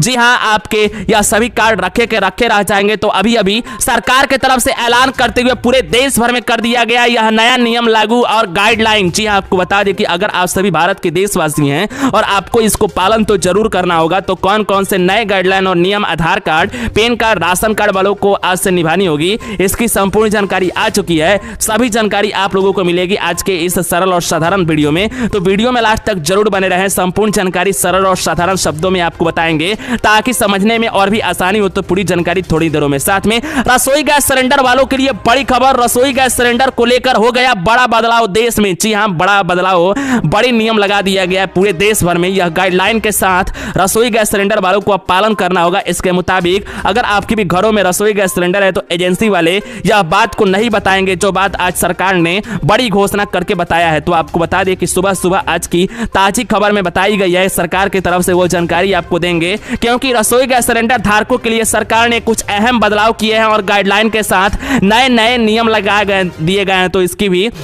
जानकारी आप लोगों को मिलेगी। तो इस समय की बड़ी खबर आ चुकी है रसोई गैस सिलेंडर को लेकर। तो क्या है खबर? अगर आपके भी घरों में है रसोई गैस सिलेंडर तो इस खबर में बने रहें। पूरी जानकारी सरल और साधारण शब्दों में थोड़ी देरों में लास्ट तक जरूर बने रहें। साथ में अगर आपके भी पास राशन कार्ड है तो प्रधानमंत्री ने किया घोषणा, मोदी सरकार ने कर दिया राशन कार्ड पर बड़ा बदलाव। जी हाँ, बता दें कि अगर आपके भी पास राशन कार्ड है, आप राशन लेते हैं, कोई भी एक व्यक्ति पर 5 किलो राशन फ्री में दिया जा रहा है इस वक्त 2 महीने के लिए लॉकडाउन के अंतर्गत। तो अगर आप भी राशन कार्ड रखे हुए हैं तो आप लोगों के लिए बड़ी खबर निकल कर आ चुकी है। नरेंद्र मोदी ने आकर सीधे यहां पर घोषणा किया है, एक ऐसी गाइडलाइन निकाल दिया है जिसमें बड़े बदलाव कर दिए गए हैं। तो आपको बता दें कि पूरी जानकारी इस समाचार के अंतर्गत आपको मिलेगी। ब्रेकिंग न्यूज, ताजी खबर, मुख्य समाचार। प्रधानमंत्री नरेंद्र मोदी ने किया राशन कार्ड के लिए बड़ी घोषणा, नया नियम जारी। पूरी जानकारी, संपूर्ण जानकारी थोड़ी देरों में। वीडियो में अंतिम तक जरूर बने रहें। साथ में अगर आप सभी अनपढ़ हैं, 5वीं पास, 8वीं पास, 10वीं पास, 12वीं पास, ग्रेजुएशन पास छात्र छात्राएं हैं, बेरोजगार हैं, आप लोगों के लिए सरकारी नौकरी के लिए सरकार ने लिया अहम फैसला। इस लॉकडाउन में भी निकाल कर आई 8 विभागों में बम्पर भर्तियां, जैसे कि आंगनबाड़ी कार्यकर्ता, आंगनबाड़ी सहायिका, सुपरवाइजर, डाक विभाग भर्ती। जी हां, स्टेट बैंक ऑफ इंडिया में भर्ती, रेलवे भर्ती और डाकिया की भर्ती। जी हां, आंगनबाड़ी कार्यकर्ता के साथ भारतीय डाकिया की भर्ती या पुलिस भर्ती, सारे विभागों में निकली है। इन पदों पर आवेदन करने के लिए होगी लास्ट तारीख इस तारीख को। तो कैसे करेंगे आवेदन? अगर आप सभी अनपढ़ हैं, 5वीं पास, 8वीं पास, 10वीं पास, 12वीं पास, ग्रेजुएशन पास या पोस्ट ग्रेजुएट हैं, तो पूरी जानकारी आप लोग देखें। संपूर्ण जानकारी थोड़ी देरों में। इनमें कोई ऐसे यहां पर विभाग निकाल कर आ रहे हैं जिसमें बिना परीक्षा, बिना इंटरव्यू, सीधे मेरिट के आधार पर भी हो रही है बहाली। इसकी भी जानकारी, पूरी जानकारी थोड़ी देरों में। तो वीडियो में लास्ट तक जरूर बने रहें। साथ में 10 ऐसे सरकारी बैंकों में खाता। तो अभी की आई सबसे बड़ी ब्रेकिंग न्यूज, बड़ी खबर। जी हां, 10 ऐसे सरकारी बैंकों में खाता। तो सरकारी बैंक की तरफ से सरकार ने बदल दिए यह सारे नियम। पुराने नियम हो गए बंद। सरकारी बैंक में जल्दी करे, पैसा है तो निकाल दें, वरना पैसे भी हो जाएंगे बर्बाद और खत्म। क्योंकि एप्लीकेशन के अंतर्गत सरकार ने इन 5 एप्लीकेशनों को अपने मोबाइल में नहीं डाउनलोड करने के लिए कहा है। तो सरकारी बैंक में कौन कौन से बैंक हैं जो यह जानकारी अलर्ट अपने ग्राहकों को दिए हैं, इसकी संपूर्ण जानकारी निकल कर आ चुकी है। तो थोड़ी देरों में आपको इसकी भी जानकारी मिलेगी। तो दोस्तों और भाइयों बहनों, आज के समाचार में हम आपको इन्हीं सभी महत्वपूर्ण खबरों की जानकारी एक एक करके विस्तार में देने वाले हैं। चैनल पे नए आए हैं, चैनल को सब्सक्राइब करें, पास में हुए घंटे के निशान को दबाकर इस वीडियो को लाइक अपने दोस्तों में जरूर शेयर करें। दोस्तों, हमारे चैनल पर गिवअवे यानी कि महाप्रतियोगिता चिकन कंपटीशन चल रही है, जिसके अंतर्गत आप सभी सैमसंग ओप्पो के स्मार्टफोन बिल्कुल फ्री में आप सभी जीतेंगे चैनल की तरफ से। इसके लिए आपको एक सरल सा क्वेश्चन का जवाब देना होता है। दोस्तों, आज का प्रश्न आप सभी जरूर बताएं कि जी आप किस राज्य से इस समाचार, इस वीडियो को, इस मुख्य समाचार को देख रहे हैं। नीचे कमेंट बॉक्स में अपने राज्य का नाम बताएं। आप सभी को जरूर इसमें पार्टिसिपेट होना है और आपको रैंडमली सिलेक्ट करके आपको उपहार दिया जाएगा। तो आप सभी टेंशन ना लें। चलिए बताते हैं आज की मुख्य समाचार पूरी विस्तार में। राशन कार्ड ना होने वाले पात्रों को भी 3 महीने तक फ्री राशन देगी उत्तर प्रदेश सरकार। जी हां, शासनादेश जारी। आपको बता दें कि राज्य सरकार ने कोरोना महामारी के यहां पर परिस्थितियों को देखते हुए गरीबों को और जरूरतमंद लोगों को बड़ी राहत की खबर सुनाई है। आपको बता दें कि जिस प्रकार यहां पर पात्र व्यक्तियों के राशन कार्ड नहीं बने हैं, उन्हीं अभिभावक के चालक के कार्ड बनाकर तत्काल राशन दिया जाएगा। आप लोगों को बता दें कि अमर मुख्य सचिव ने यहां पर कहा है मंगलवार को कि इस संबंध में शासनादेश जारी करते हुए इसकी सूचना ऊपर यहां पर आप लोगों को बता दें सबसे पहले कि मुख्य सचिव खाद्य एवं रसद, जी हां, खाद्य एवं रसद और जिला अधिकारियों को भेज दिया गया है। और शासनादेश में कहा गया है कि जिन पात्र और व्यक्तियों के राशन कार्ड नहीं बने हुए हैं उन लोगों को और उसी के साथ अभियान चलाकर इसके राशन कार्ड बनाए जाएंगे और जिससे उन्हें भी मुफ्त राशन मिलेगा और लाभ भी मिलेगा। आप लोगों को बता दें कि अगर आपके पास राशन कार्ड नहीं है, आप उत्तर प्रदेश से हैं, तो आप लोग नीचे कमेंट बॉक्स में बताएं और आपको अब से यहां पर राशन मिलेगी, वो भी 3 महीना बिल्कुल फ्री में, कोई भी पैसा देने की आवश्यकता नहीं है, सबको मिलेगा राशन। जी आपको बता दें इस वक्त की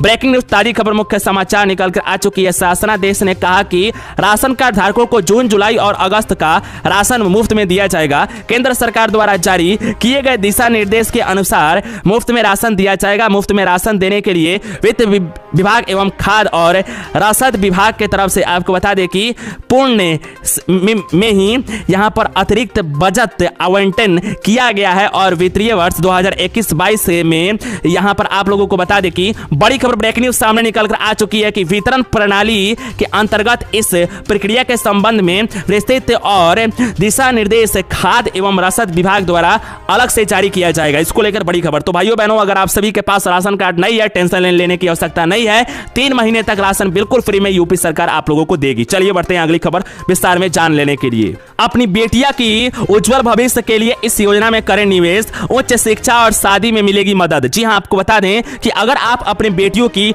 उच्च शिक्षा देखना चाहते हैं, शादी अच्छे घर में करना चाहते हैं, उसकी मदद चाहिए, तो आपकी बेटी के उज्जवल भविष्य के लिए इस योजना में आपको करना होगा निवेश। जी हां, तो आपको बताएंगे। सबसे पहले बता दें कि भारतीय डाक के विभाग के वेबसाइट के अनुसार न्यूनतम 250 रुपए की राशि इस खाते में खुलवाया जा सकता है। आप लोगों को बता दें, जैन कोई भी यानी कि बकायल जैन कोई भी व्यक्ति इस स्कीम 1 साल तक न्यूनतम 250 रुपए से लेकर अधिकतम 1.5 लाख रुपए तक निवेश कर सकता है। उसी के साथ आपको बता दें कि एक्सपर्ट इस बात पर जोर डालते हैं कि हमें कोई उम्र से ही यानी नौकरी की शुरुआत के साथ ही बचत और निवेश की आदत डालनी शुरू कर देनी चाहिए। उसको लेकर खबर निकल कर आ रही है कि आप अपनी बेटियों की अगर उज्जवल भविष्य देखना चाहते हैं तो आप इस योजना में जरूर पार्टिसिपेट करें और अपनी बेटियों की उज्जवल भविष्य कराएं। तो दोस्तों और भाइयों बहनों, आज के समाचार में इतना ही। नए आए हैं तो चैनल को जरूर सब्सक्राइब करें, इस वीडियो को लाइक अपने दोस्तों में जरूर शेयर करें। मिलते हैं नई वीडियो में। जय हिंद, वंदे मातरम। इस वक्त की बड़ी खबर की सारी परीक्षाएं रद्द कर दी गई हैं। बड़ी खबर आपको बता दें कि 10वीं बोर्ड की परीक्षाएं हो चुकी हैं रद्द। कोरोना का खतरा लगातार मंडराता हुआ नजर आ रहा है और एहतियातन के तौर पर कई बड़े कदम उठाए जा रहे हैं। इस बीच एक बड़ा फैसला 12वीं बोर्ड की पर लिया गया है। 10वीं बोर्ड और 12वीं बोर्ड की परीक्षाओं को रद्द करने का कोरोना के मद्देनजर। मैं चाहूंगा ये बड़ी खबर है कि प्रधानमंत्री नरेंद्र मोदी ने एचआरडी मिनिस्टर निशंक के साथ बैठक की। कोरोना जो महामारी है इसमें किस तरह से परीक्षा होगी, क्योंकि चाहे शिक्षक हो या शिक्षार्थी हो, दोनों की जान का खतरा है। प्रधानमंत्री इसको समझे और ये रास्ता तय किया गया कि 10वीं और 12वीं की परीक्षा है उसको रद्द कर दिया जाए। निश्चित तौर पर एक कई बड़े फैसले लिए जा रहे हैं और स्टूडेंट्स के लिहाज से बहुत ज्यादा इंपॉर्टेंट भी हो जाए।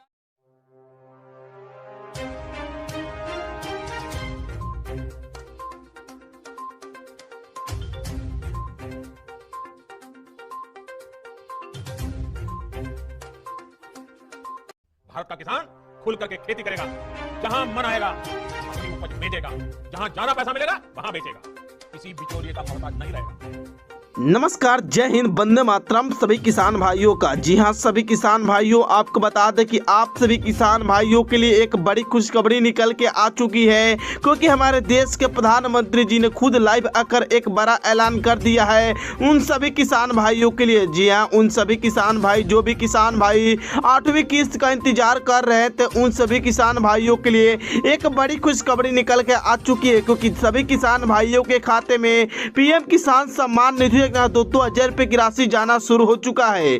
तो दोस्तों, अभी तक आप सभी किसान भाइयों के खाते में 2,000 रुपए की राशि नहीं आई है, तो आपको यह पैसा कैसे मिलेगा और अब कौन सा काम करना होगा, इसी के बारे में आज की इस वीडियो में हम आप सभी किसान भाइयों को बताने वाले हैं। वही साथ में उन सभी किसान भाइयों को बता दें कि जिनका नाम पीएम किसान सम्मान निधि में रजिस्टर हो चुका है, दोस्तों बता दें कि 4 लाख से अधिक किसानों का नाम लिस्ट से हटा दिया गया है। तो दोस्तों, अब का भी नाम कहीं इस लिस्ट में तो नहीं है, इसके बारे में आज के इस वीडियो में बताएंगे और साथ में बताएंगे कि अगर आपके खाते में 8वीं किस्त आ चुकी है तो आप कैसे चेक कर सकते हैं, इसकी भी संपूर्ण जानकारी देंगे। तो आप लोग इस वीडियो में बिना काटे भगाए अंत तक जरूर बने रहेगा। उन सभी किसान भाइयों को बता दें कि बजट 2021 में एक नई घोषणा निकल के आ चुकी है। जी हाँ दोस्तों, बता दें कि बजट में जी हाँ मोदी सरकार ने कहा डाला है कि उन सभी किसान भाइयों को खाद का भी पैसा दिया जाएगा। तो यह खाद का पैसा आप सभी किसान भाइयों को कब से मिलने वाला है, इसके लिए आपको कौन कौन से डॉक्यूमेंट जमा करना होगा, इसकी हम संपूर्ण जानकारी देंगे। तो आप लोग इस वीडियो में बिना काटे भगाए अंत तक जरूर बने रहिएगा। वही साथ में उन सभी किसान भाइयों को बता दें कि 4 लाख से अधिक किसान भाइयों का नाम लिस्ट से हटा दिया गया है।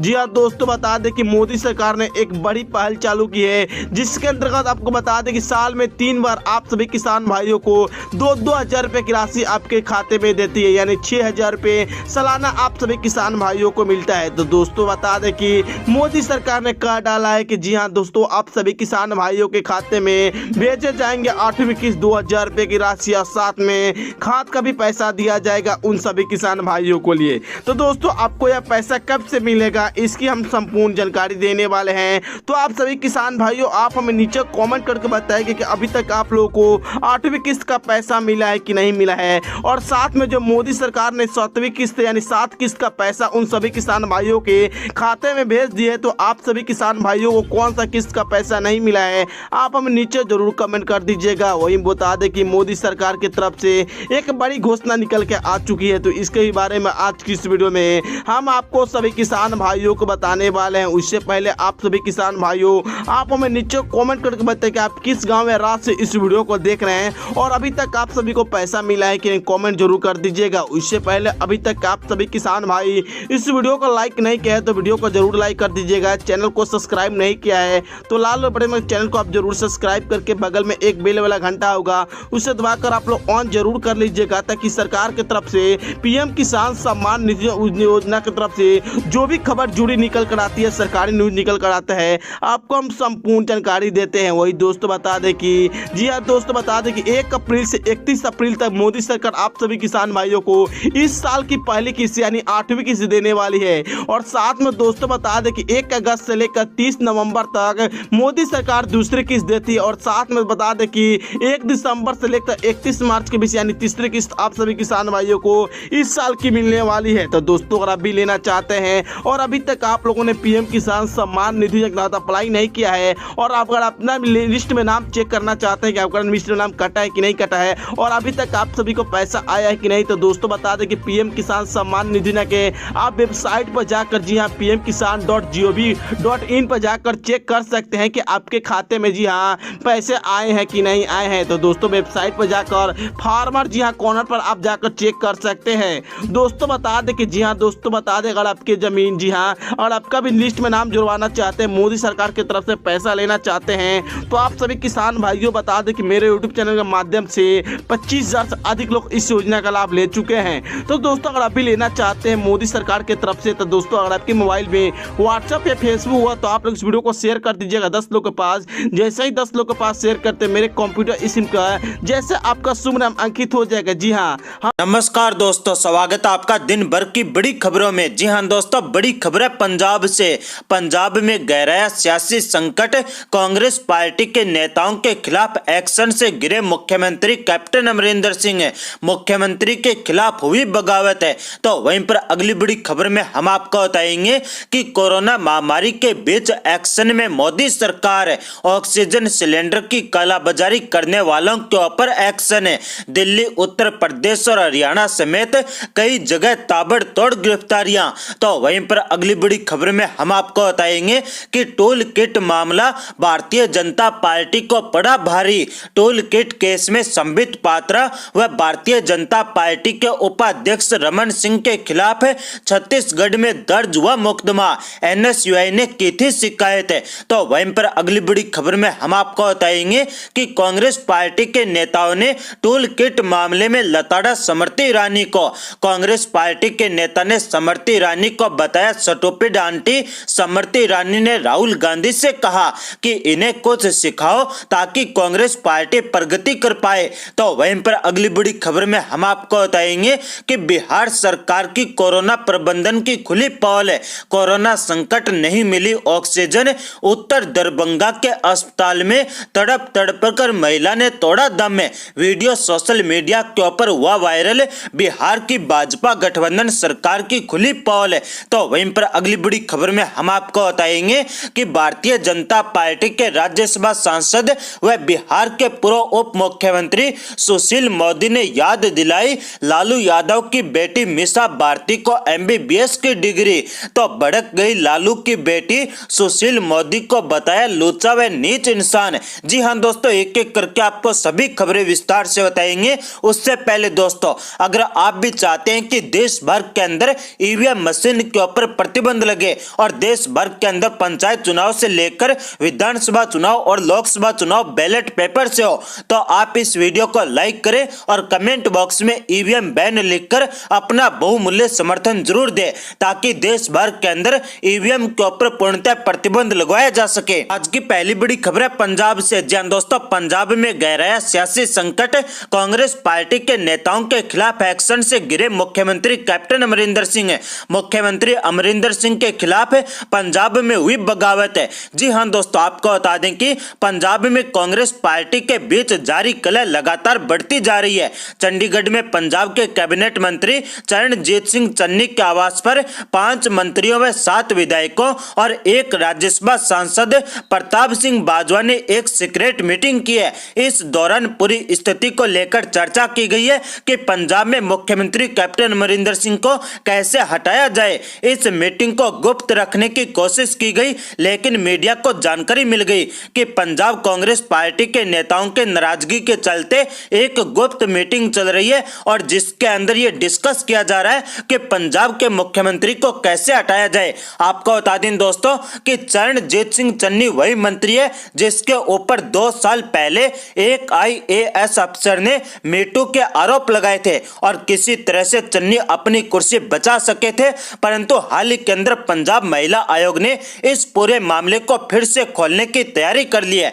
2 साल पुराने मामले को लेकर पंजाब के मुख्यमंत्री कैप्टन अमरिंदर सिंह और उनकी सरकार से जवाब तलब किया है। इसी वजह से माना जा रहा है कि कैबिनेट मंत्री चरणजीत सिंह चन्नी के घर पर यह मीटिंग हुई और इस दौरान इस मीटिंग के अंदर पंजाब कांग्रेस पार्टी के कई विधायक और एक राज्यसभा सांसद शामिल हुए थे। आपको बता दें दोस्तों कि पंजाब कांग्रेस पार्टी 4 भागों के अंदर विभाजित हो गई है। एक भाग पंजाब के मुख्यमंत्री कैप्टन अमरिंदर सिंह का है, दूसरा धड़ा कॉमेडियन नवजोत सिंह सिद्धू का है, तीसरा धड़ा राज्यसभा सांसद प्रताप सिंह बाजवा का है और चौथा धड़ा पंजाब सरकार के कैबिनेट मंत्री चरणजीत सिंह चन्नी का है। और ये चारों धड़े अलग अलग दिशाओं के अंदर चल रहे हैं। अब देखना होगा कि क्या केंद्रीय नेतृत्व पंजाब के अंदर कांग्रेस पार्टी की सरकार को बचा पाएगा। आज की अगली बड़ी खबर है टूल किट मामले को लेकर। जी हां दोस्तों, टूल किट मामला भारतीय जनता पार्टी को पड़ा भारी। टूल किट केस में भाजपा के प्रवक्ता संबित पात्रा व भाजपा के राष्ट्रीय उपाध्यक्ष रमन सिंह के खिलाफ दर्ज हुआ मुकदमा। NSUI ने छत्तीसगढ़ में की थी शिकायत। जी हां दोस्तों, आपको बता दें कि टूल किट मामले में भारतीय जनता पार्टी के आरोपों पर पलटवार करते हुए कांग्रेस पार्टी ने छत्तीसगढ़ के पूर्व मुख्यमंत्री रमन सिंह और भाजपा के राष्ट्रीय प्रवक्ता संबित पात्रा के खिलाफ FIR दर्ज कराई है। यह FIR रायपुर के सिविल पुलिस थाने के अंदर छत्तीसगढ़ में NSUI के प्रदेश अध्यक्ष आकाश शर्मा ने कराई है। दरअसल कोरोना संकट के बीच राजनीतिक दलों में जुबानी जंग छिड़ी हुई है। भाजपा की ओर से प्रवक्ता संबित पात्रा ने कांग्रेस पार्टी के ऊपर आरोप लगाया है कि उनकी एक टूल किट के जरिए इस संकट के वक्त में प्रधानमंत्री नरेंद्र मोदी को बदनाम करने की साजिश चल रही है। कांग्रेस पार्टी ने इन आरोपों को झूठा करार दिया और संबित पात्रा के ऊपर FIR दर्ज करा दी है।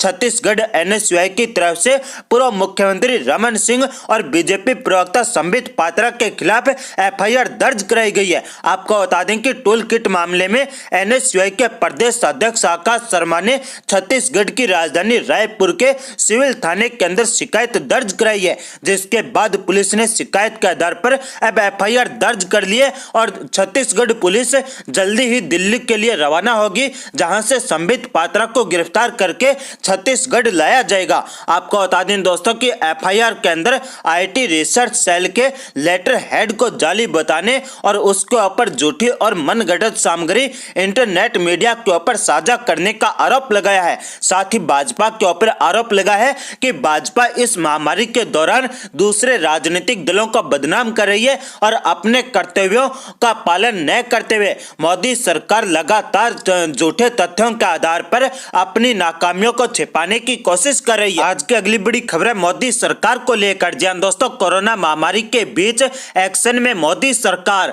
ऑक्सीजन सिलेंडर की कालाबाजारी करने वालों के ऊपर एक्शन। दिल्ली, यूपी और हरियाणा में ताबड़तोड़ गिरफ्तारियां।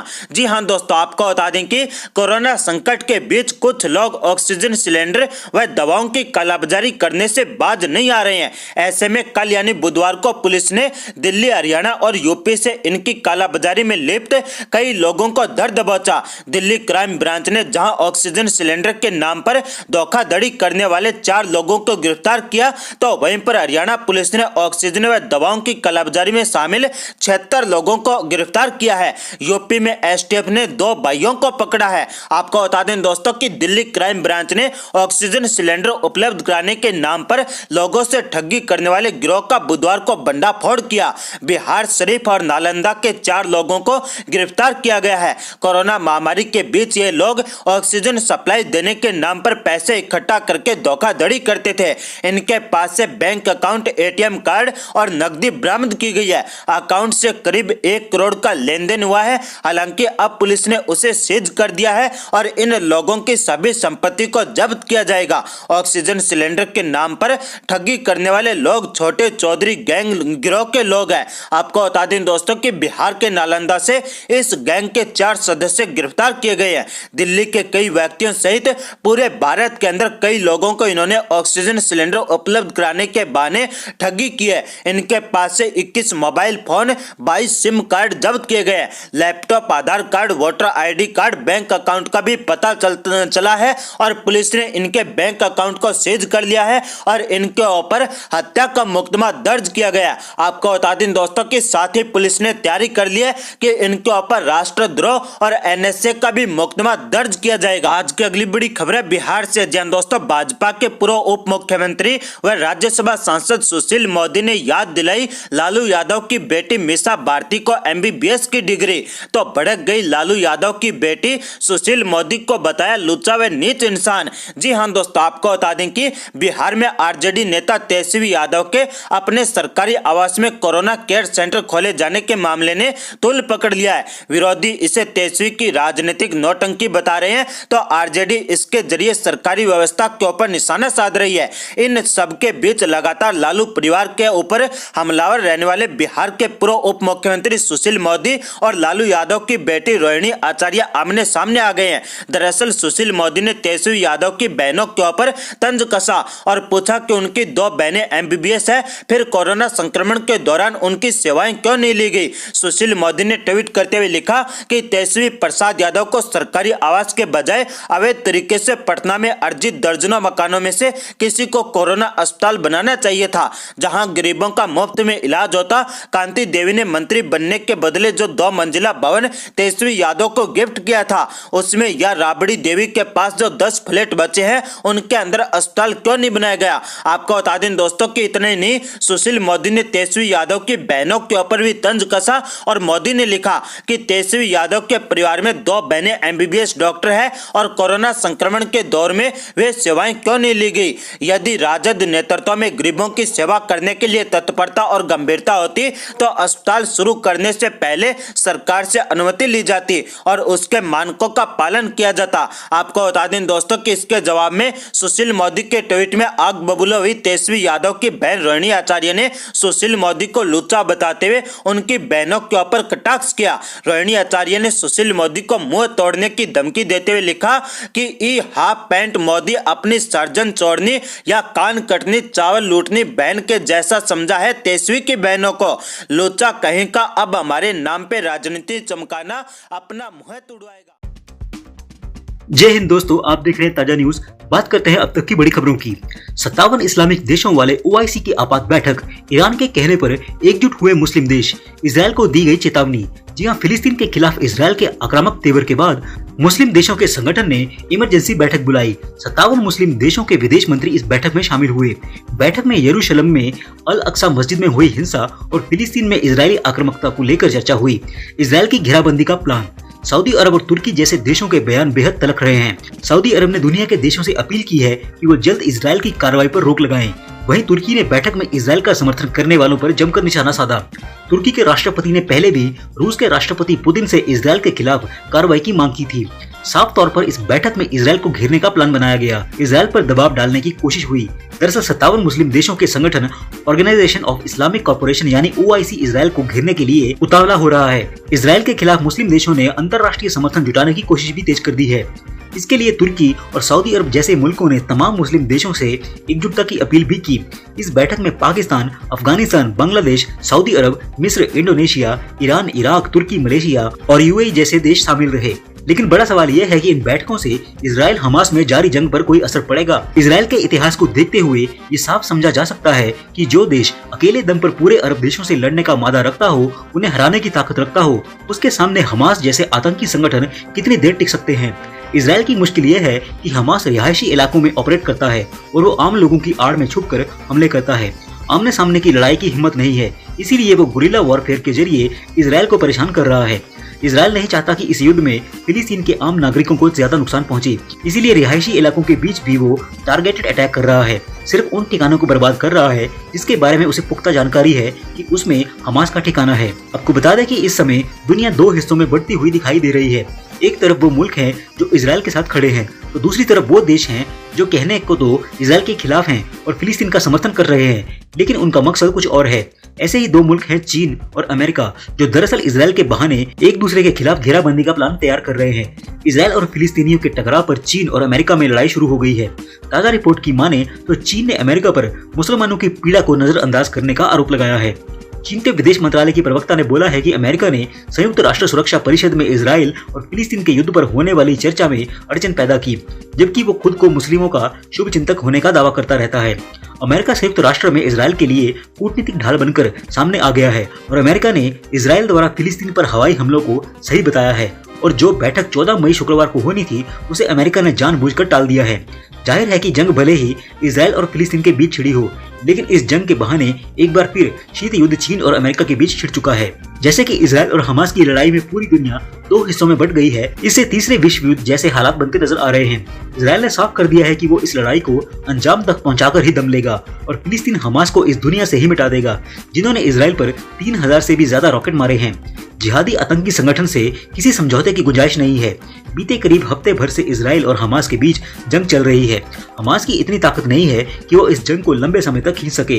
इजरायल की ताकत के आगे हमास अपने बूते तो नहीं टिक सकता, इसीलिए फिलिस्तीन और आतंकी हमास को हमारे पड़ोसी मुस्लिम देश हथियार और रॉकेट दे रहे हैं। इसीलिए फिलिस्तीन इजरायल पर लगातार रॉकेट से हमले करने में लगा हुआ है।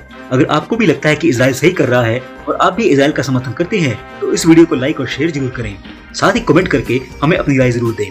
बात करते हैं अगली बड़ी खबर की। उत्तर प्रदेश में गंगा नदी में लगातार मिल रहे शवों ने यूपी सरकार को सवालों के घेरे में लाकर खड़ा कर दिया है। ऐसे में सरकार ने एक बड़ा फैसला लिया है। यूपी सरकार अब देश के निराश्रित और अति निर्धनों को शव की अंत्येष्टि के लिए 5000 रुपए की आर्थिक मदद देगी। सरकार ने यह फैसला नदियों में मिल रहे शवों के बाद लिया है। अगर कोई व्यक्ति अंतिम संस्कार करने में सक्षम नहीं है तो ग्राम प्रधान फौरन 5000 रुपए की पीड़ित परिवार को मदद करेगा। अगर किसी का शव नदियों में प्रवाहित किया गया तो उसकी जिम्मेदारी ग्राम प्रधान की होगी। प्रदेश में कोरोना के केसों में कमी आने लगी है। पूरे राज्य में लॉकडाउन लगने के बाद से ही ऐसा देखने को मिला है। रविवार को जारी स्वास्थ्य विभाग के आंकड़ों के मुताबिक 24 घंटे में कोरोना के पूरे राज्य में 10,682 नए केस मिले हैं। वहीं 311 संक्रमितों की मौत हो गई है। इसी के साथ ही राज्य में कोरोना से ठीक होने वालों के केसों की संख्या में भी बढ़ोतरी देखी जा रही है। एक दिन में 24,837 मरीज ठीक होकर घर लौट गए हैं। प्रदेश में अब 1,63,000 एक्टिव केस हैं। बात करते हैं अगली बड़ी खबर की। बॉलीवुड एक्टर शत्रुघ्न सिन्हा ने दिल्ली के मुख्यमंत्री अरविंद केजरीवाल को लेकर एक ट्वीट किया है। इस ट्वीट में उन्होंने अरविंद केजरीवाल पर तंज कसा है। उन्होंने लोगों से गुजारिश की है कि वो इसे सिर्फ मजाक के तौर पर लें। इसके बावजूद शत्रुघ्न सिन्हा का ट्वीट सोशल मीडिया पर वायरल हो गया है। उन्होंने अपने ट्वीट में लिखा है कि पूरे सम्मान के साथ हमारे मित्र जन नेता यानी कि दिल्ली के मुख्यमंत्री अरविंद केजरीवाल इसे मजाक के तौर पर ही लें। एक चीज नोटिस किया है क्या, जब से कोरोना आया है केजरीवाल झूठ मूठ का भी नहीं खांस रहा है। सोशल मीडिया पर शत्रुघ्न सिन्हा के इस ट्वीट पर मिली जुली प्रतिक्रियाएं मिल रही हैं। कुछ लोग इस ट्वीट पर मजाक कर रहे हैं तो कुछ शत्रुघ्न सिन्हा को जमकर खरी खोटी सुना रहे हैं। बात करते हैं अगली बड़ी खबर की। दासना देवी मंदिर के महंत यति नरसिंहानंद सरस्वती को लेकर एक बड़ा खुलासा हुआ है। बताया जा रहा है कि जैश ए मोहम्मद का आतंकी उनकी हत्या की साजिश रच रहा था। जानकारी के मुताबिक लखनऊ के कमलेश तिवारी हत्याकांड स्टाइल में कश्मीर के रहने वाले एक मुसलमान शख्स को भगवा चोला पहनाकर गाजियाबाद में हिंदुओं की आखिरी उम्मीद महंत यति नरसिंहानंद सरस्वती को मारकर इस हत्याकांड को अंजाम देना था। दिल्ली पुलिस की स्पेशल सेल ने खुफिया एजेंसियों के साथ मिलकर ऑपरेशन के दौरान जम्मू कश्मीर के पुलवामा के रहने वाले एक शख्स को दिल्ली से गिरफ्तार किया है। खुफिया एजेंसी के मुताबिक कश्मीर का रहने वाला मुसलमान आरोपी जॉन मोहम्मद डार उर्फ जहांगीर धोखा देकर एक साधु की वेशभूषा में स्वामी यति नरसिंहानंद सरस्वती को मारने वाला था। गिरफ्तार आरोपी को पाकिस्तान आधारित जैश ए मोहम्मद के आतंकी ने टारगेट किलिंग का आदेश दिया था। गिरफ्तार आरोपी और कश्मीर के रहने वाले मुसलमान आरोपी मुसलमान जॉन मोहम्मद डार उर्फ जहांगीर के पास से पिस्टल, 2 मैगजीन, 15 कारतूस, हिंदुओं का भगवा रंग का कुर्ता, कलावा, पूजा में इस्तेमाल होने वाला टीका और साधुओं के पहनने वाले कपड़े और सामान बरामद किए गए हैं। ठीक ऐसे ही ये लोग झूठे हिंदू बनकर कलावा पहनकर टीका लगाकर हिंदू लड़कियों को जाल में फंसाकर लव जिहाद भी करते हैं। यति नरसिंहानंद की हत्या के लिए जम्मू कश्मीर से दिल्ली आया शख्स 2016 में स्टोन पेल्टिंग के आरोप में अनंतनाग में गिरफ्तार भी हो चुका है। आतंकी बुरहान वानी के एनकाउंटर के बाद सेना के जवानों पर स्टोन पेल्टिंग के आरोप में भी यह पकड़ा गया था। आरोपी ने पूछताछ में खुलासा किया है कि जम्मू कश्मीर में पाकिस्तान बेस्ड जैश ए मोहम्मद के आतंकी आबिद से उसकी मुलाकात हुई थी। जैश के आतंकी आबिद ने ही स्वामी यति नरसिंहानंद को साधु की वेशभूषा में हत्याकांड को अंजाम देने का टास्क दिया था। पाकिस्तान बेस्ड जैश ए आतंकी ने जॉन मोहम्मद डार को कश्मीर में पिस्टल चलाने की ट्रेनिंग दी थी। उसके बाद दिल्ली भेजा था, जहां उमर नाम के शख्स ने आरोपी को हथियार मुहैया करवाया था ताकि वे महंत यति नरसिंहानंद सरस्वती की हत्या कर सके। इससे सभी हिंदुओं को ये सबक लेना चाहिए कि हिंदुओं के दुश्मन उनकी वेशभूषा में भगवा पहनकर भी आपके ऊपर जानलेवा हमला कर सकते हैं। इसीलिए हर समय सतर्क रहिए। बात करते हैं अगली बड़ी खबर की। कांग्रेस नेता अधीर रंजन चौधरी ने एक बार फिर से कोरोना पर चिट्ठी लिखी है। इस बार अधीर रंजन ने प्रधानमंत्री मोदी को चिट्ठी लिखी है और गरीबों की आर्थिक सहायता की मांग की है। कांग्रेस पार्टी के नेता अधीर रंजन चौधरी ने पीएम मोदी को चिट्ठी लिखकर मांग की है कि लॉकडाउन वाले राज्यों में गरीबों और बेरोजगारों को 6,000 रुपए प्रति माह दिए जाएं। इसके साथ ही अधीर रंजन ने जरूरतमंदों के लिए मुफ्त खाने की व्यवस्था करने की भी मांग की है। कांग्रेस के अधीर रंजन चौधरी ने चिट्ठी में लिखा है कि कोरोना महामारी के कारण जिन राज्यों में लॉकडाउन लागू किया गया है वहाँ गरीब मजदूर के सामने रोजगार का संकट खड़ा हो गया है। इस कारण ऐसे लोगों के लिए अपना घर चलाना मुश्किल हो गया है। इसीलिए गरीब लोगों को मुफ्त राशन उपलब्ध करवाना चाहिए और बेरोजगारों को हर महीने 6,000 रुपए की आर्थिक मदद करनी चाहिए। बात करते हैं अगली बड़ी खबर की। सलमान खान ने फैंस को दी धमकी और बोला कि पायरेसी के जरिए ना देखें मेरी फिल्म राधे, साइबर सेल उन्हें डालेगी जेल में। जी हां, बॉलीवुड के मुसलमान एक्टर सलमान खान की film Radhe your most wanted भाई ईद के मौके पर रिलीज हो चुकी है। इंडिया में इस फिल्म को कुछ थिएटर्स को छोड़कर बाकी ऑनलाइन प्लेटफॉर्म पर 249 रुपए की कीमत देकर देखा जा सकता है। लेकिन बाकी दूसरी फिल्मों की तरह सलमान खान की ये फिल्म भी रिलीज होते ही पायरेसी का शिकार हो चुकी है। लोग इसका HD वर्जन डाउनलोड करके फिल्म को देख रहे हैं। ऐसे में अब सलमान खान ने सोशल मीडिया के जरिए फैंस से अपील की है कि वो पायरेटेड कॉपी ना देखें, इससे उनके खिलाफ एक्शन लिया जा सकता है।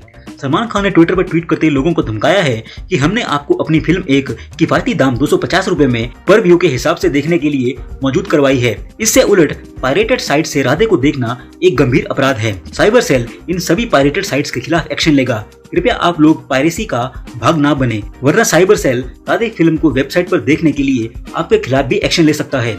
आपको बता दें कि सलमान खान की फिल्म राधे को मिक्स रिव्यू मिला है, जबकि IMDb पर फिल्म राधे को 10 में से महज 2 स्टार की रेटिंग मिली है। ऊपर से उनकी फिल्म के नाम में भी जानबूझकर हिंदू नाम राधे भी रखा हुआ है, जिससे सभी हिंदू इस फिल्म का ट्विटर पर बहिष्कार कर रहे हैं। ब्यूरो रिपोर्ट, ताजा न्यूज। जय हिंद, जय भारत।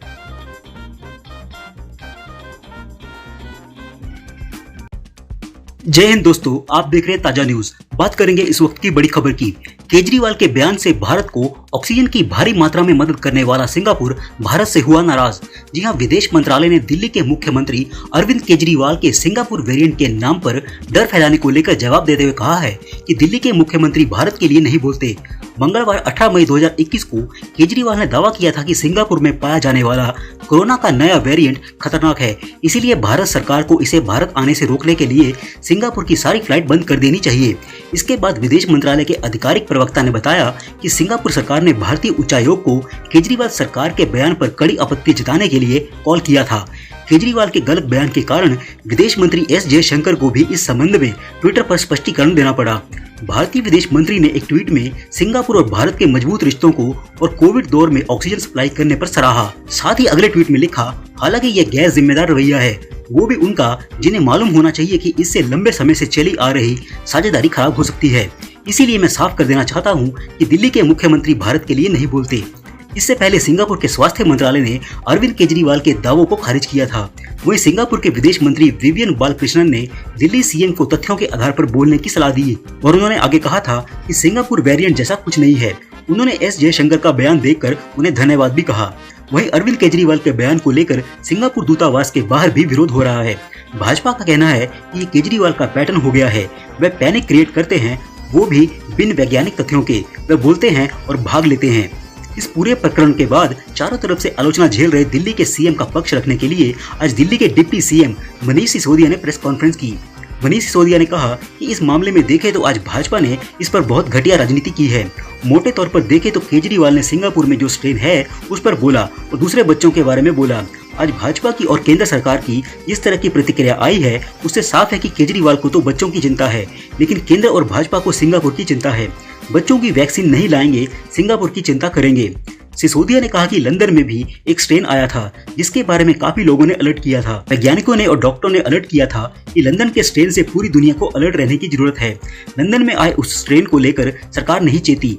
लंदन में आए उस स्ट्रेन और भारत सरकार की लापरवाही के कारण ही आज देखिए पूरे देश की क्या हालत है।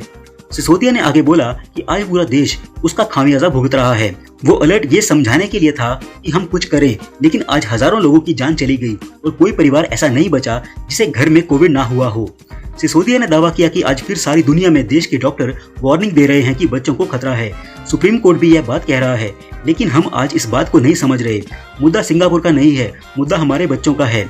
आप सिंगापुर को मुद्दा बनाना चाहते हैं, हम बच्चों की चिंता कर रहे हैं। हम आपसे हाथ जोड़कर कहते हैं कि बच्चों की चिंता करिए। हर वैज्ञानिक से लेकर सुप्रीम कोर्ट तक यह बात कह रहे हैं कि अगले स्ट्रेन में बच्चों को खतरा है, तो आप उसकी चिंता करिए, उस पर तत्परता दिखाइए। बात करते हैं अगली बड़ी खबर की। राहुल गांधी ने फिर से सुबह उठकर किया केंद्र सरकार को लेकर विवादित ट्वीट। जी हां, देश में चल रही वैक्सीन की भारी कमी के बीच कांग्रेस नेता राहुल गांधी ने मोदी सरकार पर निशाना साधा है। उन्होंने अपने ट्विटर अकाउंट से ट्वीट करते हुए कहा है कि वैक्सीन कम होती जा रही है और कोविड मृत्यु बढ़ती जा रही है। केंद्र सरकार की नीति ध्यान भटकाओ, झूठ फैलाओ, शोर मचाकर तथ्य छुपाओ है। केंद्र सरकार ने वैक्सीनेशन अभियान को आगे बढ़ाते हुए 1 मई से 18 मई से ज्यादा उम्र के सभी नागरिकों का टीकाकरण करने का ऐलान किया था, लेकिन कई राज्यों में अभी तक वैक्सीनेशन के तीसरे चरण की शुरुआत भी नहीं हुई है। कई राज्यों में टीकाकरण अभियान धीमा पड़ा हुआ है। बात करते हैं अगली बड़ी खबर की। मोदी सरकार ने चलाया व्हाट्सएप पर हंटर। जी हां, केंद्र सरकार ने एक बार फिर से इंस्टेंट मैसेजिंग ऐप व्हाट्सएप को नोटिस भेजा है। केंद्रीय इलेक्ट्रॉनिक एवं सूचना प्रौद्योगिकी मंत्रालय ने व्हाट्सएप से एक बार फिर से कहा है कि वो अपनी नई प्राइवेसी पॉलिसी को वापस ले। इससे पहले व्हाट्सएप ने बड़ी चालाकी से अपने नए अपडेट को कुछ दिनों के लिए रोक दिया था, लेकिन अब इस महीने वो फिर से उसे वापस लेकर आया है। उसने कहा था कि वो मई 15, 2021 तक इसे रोक रहा है। अब केंद्र सरकार ने उसे भेजी गई नोटिस में कहा है कि उक्त तारीख तक प्राइवेसी पॉलिसी अपडेट को रोकने का ये अर्थ नहीं है कि वो सूचना की प्राइवेसी, डेटा की सुरक्षा और यूजर्स की पसंद नापसंद का सम्मान ना करे। इस नोटिस में भारतीय संविधान एवं नियम कानूनों का हवाला देते हुए व्हाट्सएप को ये बताया गया है कि कैसे वो उनका उल्लंघन कर रहा है। साथ ही केंद्र ने चेतावनी दी है कि भारत की संप्रभु सरकार होने के नाते वो नागरिकों के हित के लिए कोई भी संवैधानिक कदम उठा सकती है। फिलहाल व्हाट्सएप को 7 दिनों में इस नोटिस का जवाब देने को कहा गया है। संतोषजनक जवाब न मिलने पर दंडात्मक कार्रवाई की जा सकती है। बात करते हैं अगली बड़ी खबर की। नारदा केस मामले में मुख्यमंत्री ममता बनर्जी की मुसीबत बढ़ने वाली है। कलकत्ता हाई कोर्ट के समक्ष नारदा केस को पश्चिम बंगाल से बाहर स्थानांतरित करने की मांग वाली याचिका में सीबीआई ने ममता बनर्जी के नाम का जिक्र किया है। 17 मई को कोलकाता में सीबीआई ने इस घोटाले से जुड़े 2 मंत्रियों को गिरफ्तार किया था। उसके बाद सीबीआई दफ्तर के परिसर में टीएमसी कार्यकर्ताओं ने हंगामा किया। सीबीआई ने ममता बनर्जी और टीएमसी नेता कल्याण बनर्जी और मलय घटक को पक्षकार बनाया है। सीबीआई ने अपनी याचिका में सीएम ममता बनर्जी के आचरण पर भी सवाल उठाया है। सीबीआई ने यह दावा किया है कि पश्चिम बंगाल के कानून मंत्री भीड़ के साथ अदालत में मौजूद थे, जहां आरोपियों को पेश किया जाना था। एजेंसी ने कहा कि गिरफ्तार किए गए नेताओं के अनेक समर्थकों ने यहां निजाम पैलेस में सीबीआई दफ्तर का घेराव किया और उसके अधिकारियों को बाहर नहीं निकलने दिया, जिन्हें आरोपियों को अदालत में पेश करना था। बाद में सोमवार को डिजिटल माध्यम से आरोपियों को विशेष सीबीआई अदालत में पेश किया गया था। वहीं टीएमसी ने सीबीआई के खिलाफ एफआईआर दर्ज करवाई है। साथ ही नारदा केस में गिरफ्तारियों को गैर कानूनी बताया है। बात करते हैं अगली बड़ी खबर की। मणिपुर सरकार ने राज्य में एम्बुलेंस के सायरन पर बंद करने का ऐलान किया है ताकि कोविड-19 के प्रकोप के दौरान चिंता और डर के माहौल को कम किया जा सके। राज्य के चिकित्सा निदेशालय ने एक ज्ञापन में मुख्य चिकित्सा अधिकारियों, चिकित्सा अधीक्षकों, निजी अस्पताल के कर्मियों और एम्बुलेंस संचालकों से सायरन बंद करने का अनुरोध किया है, क्योंकि इनकी आवाज से लोगों में भय पैदा हो रहा है और सामाजिक चिंता व्याप्त हो रही है। इसमें कहा गया है कि मार्गों के अवरुद्ध होने पर ही सायरन बजाए जाने चाहिए। राज्य सरकार ने कई जिलों में कर्फ्यू 28 मई तक के लिए बढ़ा दिया है। मणिपुर में मंगलवार को कोरोना वायरस के 624 नए मामले सामने आए हैं और संक्रमण के कुल मामले 40,683 पर पहुंच गए हैं। 20 संक्रमितों की मौत होने से मृतक संख्या बढ़कर 612 पर पहुंच गई है। बात करते हैं अगली बड़ी खबर की। कंगना रनौत फैंस के बीच अपने बेबाक अंदाज के लिए जानी जाती हैं। कंगना अपनी कोई भी बात रखने से कभी पीछे नहीं हटती हैं। यही कारण है कि अब वह आए दिन सोशल मीडिया पर ट्रोल होती रहती हैं। लेकिन एक्ट्रेस को ट्रोलिंग से कोई डर नहीं लगता है। हाल ही में एक्ट्रेस ने फैंस को इस बात की जानकारी दी थी कि उनकी कोरोना रिपोर्ट नेगेटिव हो गई है। लेकिन अब कंगना ने फिर से एक स्टेटमेंट जारी किया है जो सुर्खियों में आ गया है। कंगना ने 18 मई को कोरोना रिपोर्ट नेगेटिव आने की जानकारी दी थी और इंस्टाग्राम पर इससे जुड़ा एक वीडियो भी शेयर किया था, जिसके बाद कई लोगों ने एक्ट्रेस को ट्रोल करने की कोशिश की और उनसे कोरोना रिपोर्ट मांगी। उनका कहना था कि कंगना झूठ बोल रही है। इस पर कंगना ने अब सबकी बोलती बंद कर दी है। कंगना को यूजर्स जमकर ट्रोल करने की कोशिश करते रहते हैं। कंगना ने कुछ दिन पहले बताया था कि उनको कोरोना हो गया और फिर मंगलवार को एक्ट्रेस ने जानकारी दी कि वे कोरोना फ्री हो गई हैं, जिसके बाद उनको आड़े हाथों लेने की कोशिश की गई, जिसका एक्ट्रेस ने अब करारा जवाब दिया है। सभी को जवाब देते हुए अब कंगना ने अपनी रिपोर्ट का फोटो क्लिक करके इंस्टाग्राम स्टोरी पर शेयर किया है। कंगना ने अपनी स्टोरी पर रिपोर्ट शेयर की है और इसके ऊपर लिखा है कि सभी राक्षस जो मेरी रिपोर्ट मांग रहे थे, क्योंकि वे जैसे हैं उन्हें दुनिया वैसी ही दिखती है, उनके लिए ये रही रिपोर्ट। एक राम भक्त कभी झूठ नहीं बोलता। जय श्री राम। कंगना का ये पोस्ट सोशल मीडिया पर तेजी से वायरल हो रहा है। कंगना ने यह बता दिया है कि वह किसी से भी नहीं डरती हैं। बात करते हैं अगली बड़ी खबर की। राजस्थान में ब्लैक फंगस को महामारी घोषित कर दिया गया है। गहलोत सरकार ने इसका ऐलान करते हुए कहा है कि ब्लैक फंगस खतरनाक रूप लेते जा रहा है और यह कई राज्यों में तेजी से फैल रहा है, इसीलिए इस पर अधिक ध्यान देने की आवश्यकता है। आपको बता दें कि म्यूकोरमाइकोसिस या ब्लैक फंगस एक दुर्लभ फंगल इन्फेक्शन है, लेकिन यह गंभीर इन्फेक्शन है जो मोल्ड्स या फंगी के एक समूह की वजह से होता है। केंद्रीय स्वास्थ्य मंत्री डॉक्टर हर्षवर्धन सिंह ने ट्वीट करके बताया है कि आंखों में लालपन या दर्द, बुखार, खांसी, सिर दर्द, सांस में तकलीफ, साफ साफ दिखाई नहीं देना, उल्टी में खून आना या मानसिक स्थिति में बदलाव ब्लैक फंगस के लक्षण हो सकते हैं। कोरोना से ठीक होने वाले संक्रमण के दौरान मरीज ब्लैक फंगस की चपेट में आ रहे हैं। इसके चलते मरीजों की मौत तक हो रही है। एम्स दिल्ली के निदेशक डॉक्टर रणदीप गुलेरिया ने कहा है कि आमतौर पर 5 से 10 दिन तक ही स्टेरॉइड की जरूरत पड़ती है। इससे ज्यादा दिनों तक मरीज को यह दवाएं दी जाएं तो ब्लैक फंगस की आशंका काफी बढ़ जाती है। स्टेरॉइड दे रहे हैं तो मरीज की पूरी निगरानी करना भी स्वास्थ्य कर्मचारियों की जिम्मेदारी है। ब्लैक फंगस से बचने के लिए मरीज की निगरानी बहुत जरूरी है। गौरतलब है कि कोरोना की दूसरी लहर के बीच ब्लैक फंगस के मामले बढ़े हैं।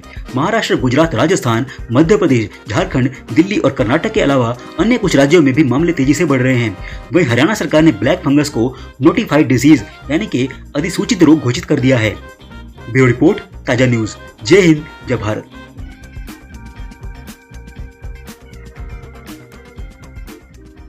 इस वीडियो में हम आपको बताएंगे इस समय की बेहद बड़ी ब्रेकिंग न्यूज के बारे में, जिन्हें जानना आपके लिए बेहद जरूरी है, इसलिए इस वीडियो को अंत तक जरूर देखें। इस वीडियो को लाइक और शेयर जरूर करें। चलिए बात करते हैं अगली बड़ी खबर की, जो केजरीवाल को लेकर सामने आई है। जी आपको बता दें कि कोरोना के सिंगापुर वेरिएंट पर पूरे भारत में और दुनिया में डर फैलाकर घिरे केजरीवाल चारों तरफ से हुई आलोचना केजरीवाल की। जी आपको बता दें कि भारत के विदेश मंत्रालय ने ही यानी कि एस जयशंकर ने भी लताड़ा है केजरीवाल को। सिंगापुर ने भी जता दी आपत्ति और ये बोला कि ये आप नहीं कर सकते हमारे साथ, और पुरानी मित्रता को लेकर भी डैमेज हो सकता है। जी आपको बता दें कि देश में कोरोना महामारी की दूसरी लहर का कहर तो जारी है, लेकिन तीसरी कहर को लेकर सतर्कता भी बढ़ाई गई है। इसी के बीच बीते दिनों दिल्ली के मुख्यमंत्री अरविंद केजरीवाल ने कोरोना के सिंगापुर स्ट्रेन को लेकर चेताया था और ये बोला कि भारत सरकार से एक्शन की अपील की थी। पहले भारत सरकार ने अरविंद केजरीवाल के आरोपों का जवाब दिया, लेकिन अब भारत के लिए शर्मनाक बात तो ये है कि सिंगापुर की सरकार ने भी इस पर कड़ी आपत्ति जताते हुए जवाब दे दिया है। यानी कि केजरीवाल ने भारत सरकार की इमेज सिंगापुर के सामने छोटी कर दी है। साथ ही भारतीय उच्चायुक्त को तलब करके अपनी नाराजगी जताई है। आपको बता दें कि दिल्ली के मुख्यमंत्री अरविंद केजरीवाल ने ट्वीट में आशंका जताई कि वायरस का ये नया स्वरूप तीसरी लहर के रूप में भारत में दस्तक दे सकता है। उन्होंने हिंदी में ट्वीट किया, सिंगापुर में आया कोरोना वायरस का खतरनाक नया वेरिएंट बच्चों के लिए बेहद खतरनाक बताया जा रहा है। भारत में ये तीसरी लहर के रूप में आ सकता है। वहीं केंद्र की मोदी सरकार से मेरी अपील है कि सिंगापुर के साथ सभी हवाई सेवाएं तत्काल प्रभाव से अभी के अभी मोदी सरकार रद्द करे और बच्चों के लिए भी टीके के विकल्पों पर प्राथमिकता के आधार पर काम करे। वहीं सिंगापुर के बाद अब केंद्र की मोदी सरकार ने भी केजरीवाल को करारा जवाब दिया है। जी आपको बता दें कि विमानन मंत्री हरदीप सिंह पुरी ने यह बोला कि सिंगापुर की स्थिति पर केंद्र की मोदी सरकार की नजर है और सभी एहतियात बढ़ती जा रही है। इतना ही नहीं, बीजेपी ने केजरीवाल को तो यहाँ तक बोल दिया कि भारत की सभी इंटरनेशनल फ्लाइट्स मार्च 2020 से ही बंद है, 20 से, और सिंगापुर के साथ हमारा एयर बबल भी नहीं है। उन्होंने ये बोला कि वंदे भारत मिशन के तहत दोनों देशों के बीच कुछ उड़ानें तो जारी हैं ताकि वहां फंसे भारतीयों को वापस यहां पर अपने देश में लाया जा सके, लेकिन हम पहले से ही, तुम्हारे बोलने से पहले से ही सिंगापुर के साथ कोई भी उड़ानें नहीं चला रही हैं। भारत में मौजूद सिंगापुर के दूतावास ने मुख्यमंत्री केजरीवाल के इस ट्वीट का जवाब दिया है। इसमें यह बोला गया है कि सिंगापुर में कोरोना के नए स्ट्रेन पाए जाने की बात में कोई सच्चाई नहीं है। केजरीवाल ये गलत बोल रही हैं कि सिंगापुर का वेरिएंट है। टेस्टिंग के आधार पर यह पता चला है, सिंगापुर ने बोला कि सिंगापुर में कोरोना का B16172 का वेरिएंट मिला है जो भारत में ही पैदा हुआ है। इसमें बच्चों से जुड़े कुछ मामले भी शामिल हैं। वहीं सिंगापुर के स्वास्थ्य मंत्रालय यानी कि हेल्थ मिनिस्ट्री ने यह बयान जारी करके दिल्ली के मुख्यमंत्री अरविंद केजरीवाल के दावे का खंडन किया और भारत के लिए एक शर्मनाक बात कही है। आपको बता दें कि दिल्ली के मुख्यमंत्री अरविंद केजरीवाल के बयान पर अब तो बवाल ही हो चुका है। जी आपको बता दें कि केजरीवाल के बयान से भड़की सिंगापुर की सरकार ने भारतीय उच्चायुक्त को तलब कर दिया है। जी हाँ, यानी कि भारत के सिंगापुर के साथ संबंधों पर असर भी पड़ सकता है। जी आपको बता दें कि केजरीवाल के बयान से भड़की सिंगापुर सरकार ने अब एक बयान भी जारी किया है और ये बोला, जी आपको बता दें कि सिंगापुर के विदेश मंत्री ने भी इस मसले पर दिल्ली के मुख्यमंत्री अरविंद केजरीवाल को जवाब दिया है। उन्होंने ये बोला कि राजनेताओं को तथ्यों पर बात करनी चाहिए। उन्होंने ये बोला कि कोरोना का कोई सिंगापुर वेरिएंट नहीं है, केजरीवाल झूठ बोल रहे हैं। दूसरी ओर भारत की केंद्र सरकार यानी कि मोदी सरकार ने भी इस मामले पर अब जवाब दिया है। दिल्ली के मुख्यमंत्री के पास कोरोना वायरस के वेरिएंट या फिर विमानन पॉलिसी पर बोलने का अधिकार नहीं है सिंगापुर को। जी आपको बता दें कि भारत के विदेश मंत्री एस जयशंकर ने ट्वीट करके ये बोला कि सिंगापुर और भारत दोनों कोरोना वायरस के खिलाफ लड़ाई लड़ रहे हैं पूरी दुनिया में। इस लड़ाई में सिंगापुर द्वारा भारत की जो मदद की गई है उसके लिए उनका यानी कि सिंगापुर का धन्यवाद। भारत ये साफ कर देना चाहता है कि दिल्ली के मुख्यमंत्री केजरीवाल का सिंगापुर पर यह बयान कोरोना को लेकर और कोरोना वेरिएंट पर लेकर भारत का बयान बिल्कुल भी नहीं है। केजरीवाल भारत के प्रधानमंत्री नहीं हैं। वहीं दूसरी ओर केजरीवाल को इंटरनेशनल मामले में अब घिरता हुआ देखकर मनीष सिसोदिया ने भी आज ये बोल दिया है कि कल केजरीवाल ने यह बोला था कि सिंगापुर में बच्चों के ऊपर खतरा मंडरा रहा है, इसीलिए हमें यानी कि भारत को भी सतर्क रहने की जरूरत है। कई न्यूज चैनल में ये बात सामने आई थी कि साथ ही सिंगापुर के शिक्षा मंत्री ने भी यह बयान दिया था कि बच्चों पर खतरा बढ़ रहा है। मनीष सिसोदिया ने केजरीवाल के बचाव में आगे ये बोला कि हम अब इस मामले में देखें तो आज भाजपा ने इस पर बहुत ही घटिया राजनीति की है। मोटे तौर पर देखें तो केजरीवाल ने सिंगापुर में जो स्ट्रेन है उस पर बोला है और दूसरा बच्चों के बारे में बोला है। और केंद्र की मोदी सरकार की जिस तरह से प्रतिक्रिया सामने आई है सिंगापुर को लेकर, उससे यह साफ है कि केजरीवाल जी को तो भारत के बच्चों की चिंता है, लेकिन केंद्र की मोदी सरकार यानी कि भाजपा को सिंगापुर की चिंता है, भारत के बच्चों की नहीं। बच्चों की वैक्सीन नहीं लाएंगे और सिंगापुर की ये लोग चिंता करेंगे। मनीष सिसोदिया ने केजरीवाल का बचाव करते हुए आगे ये बोला कि लंदन में भी एक स्ट्रेन पाया गया था कोरोना वायरस का, जिसके बारे में काफी लोगों ने अलर्ट किया था। वैज्ञानिकों ने और डॉक्टरों ने लोगों को अलर्ट किया था कि लंदन के स्ट्रेन से पूरी दुनिया को अलर्ट रहने की जरूरत है। लंदन में आए उस ट्रेन को लेकर सरकार नहीं चेती, सरकार ने कोई प्लानिंग नहीं की। लंदन से आए उस खतरनाक कोरोना वायरस के स्ट्रेन और भारत सरकार की लापरवाही के कारण आज देखिए पूरे भारत की क्या हालत हो चुकी है। मनीष सिसोदिया ने आज यह दावा किया है कि आज फिर सारी दुनिया में देश के डॉक्टर वार्निंग दे रहे हैं कि बच्चों को खतरा है तीसरी लहर से। सुप्रीम कोर्ट भी ये बात बोल चुका है, लेकिन आज हम इस बात को नहीं समझ रहे। मुद्दा सिंगापुर का नहीं है कि सिंगापुर नाराज है या फिर क्या हुआ, मुद्दा है हमारे देश के बच्चों का। आप सिंगापुर को मुद्दा मत बनाइए बीजेपी वालों।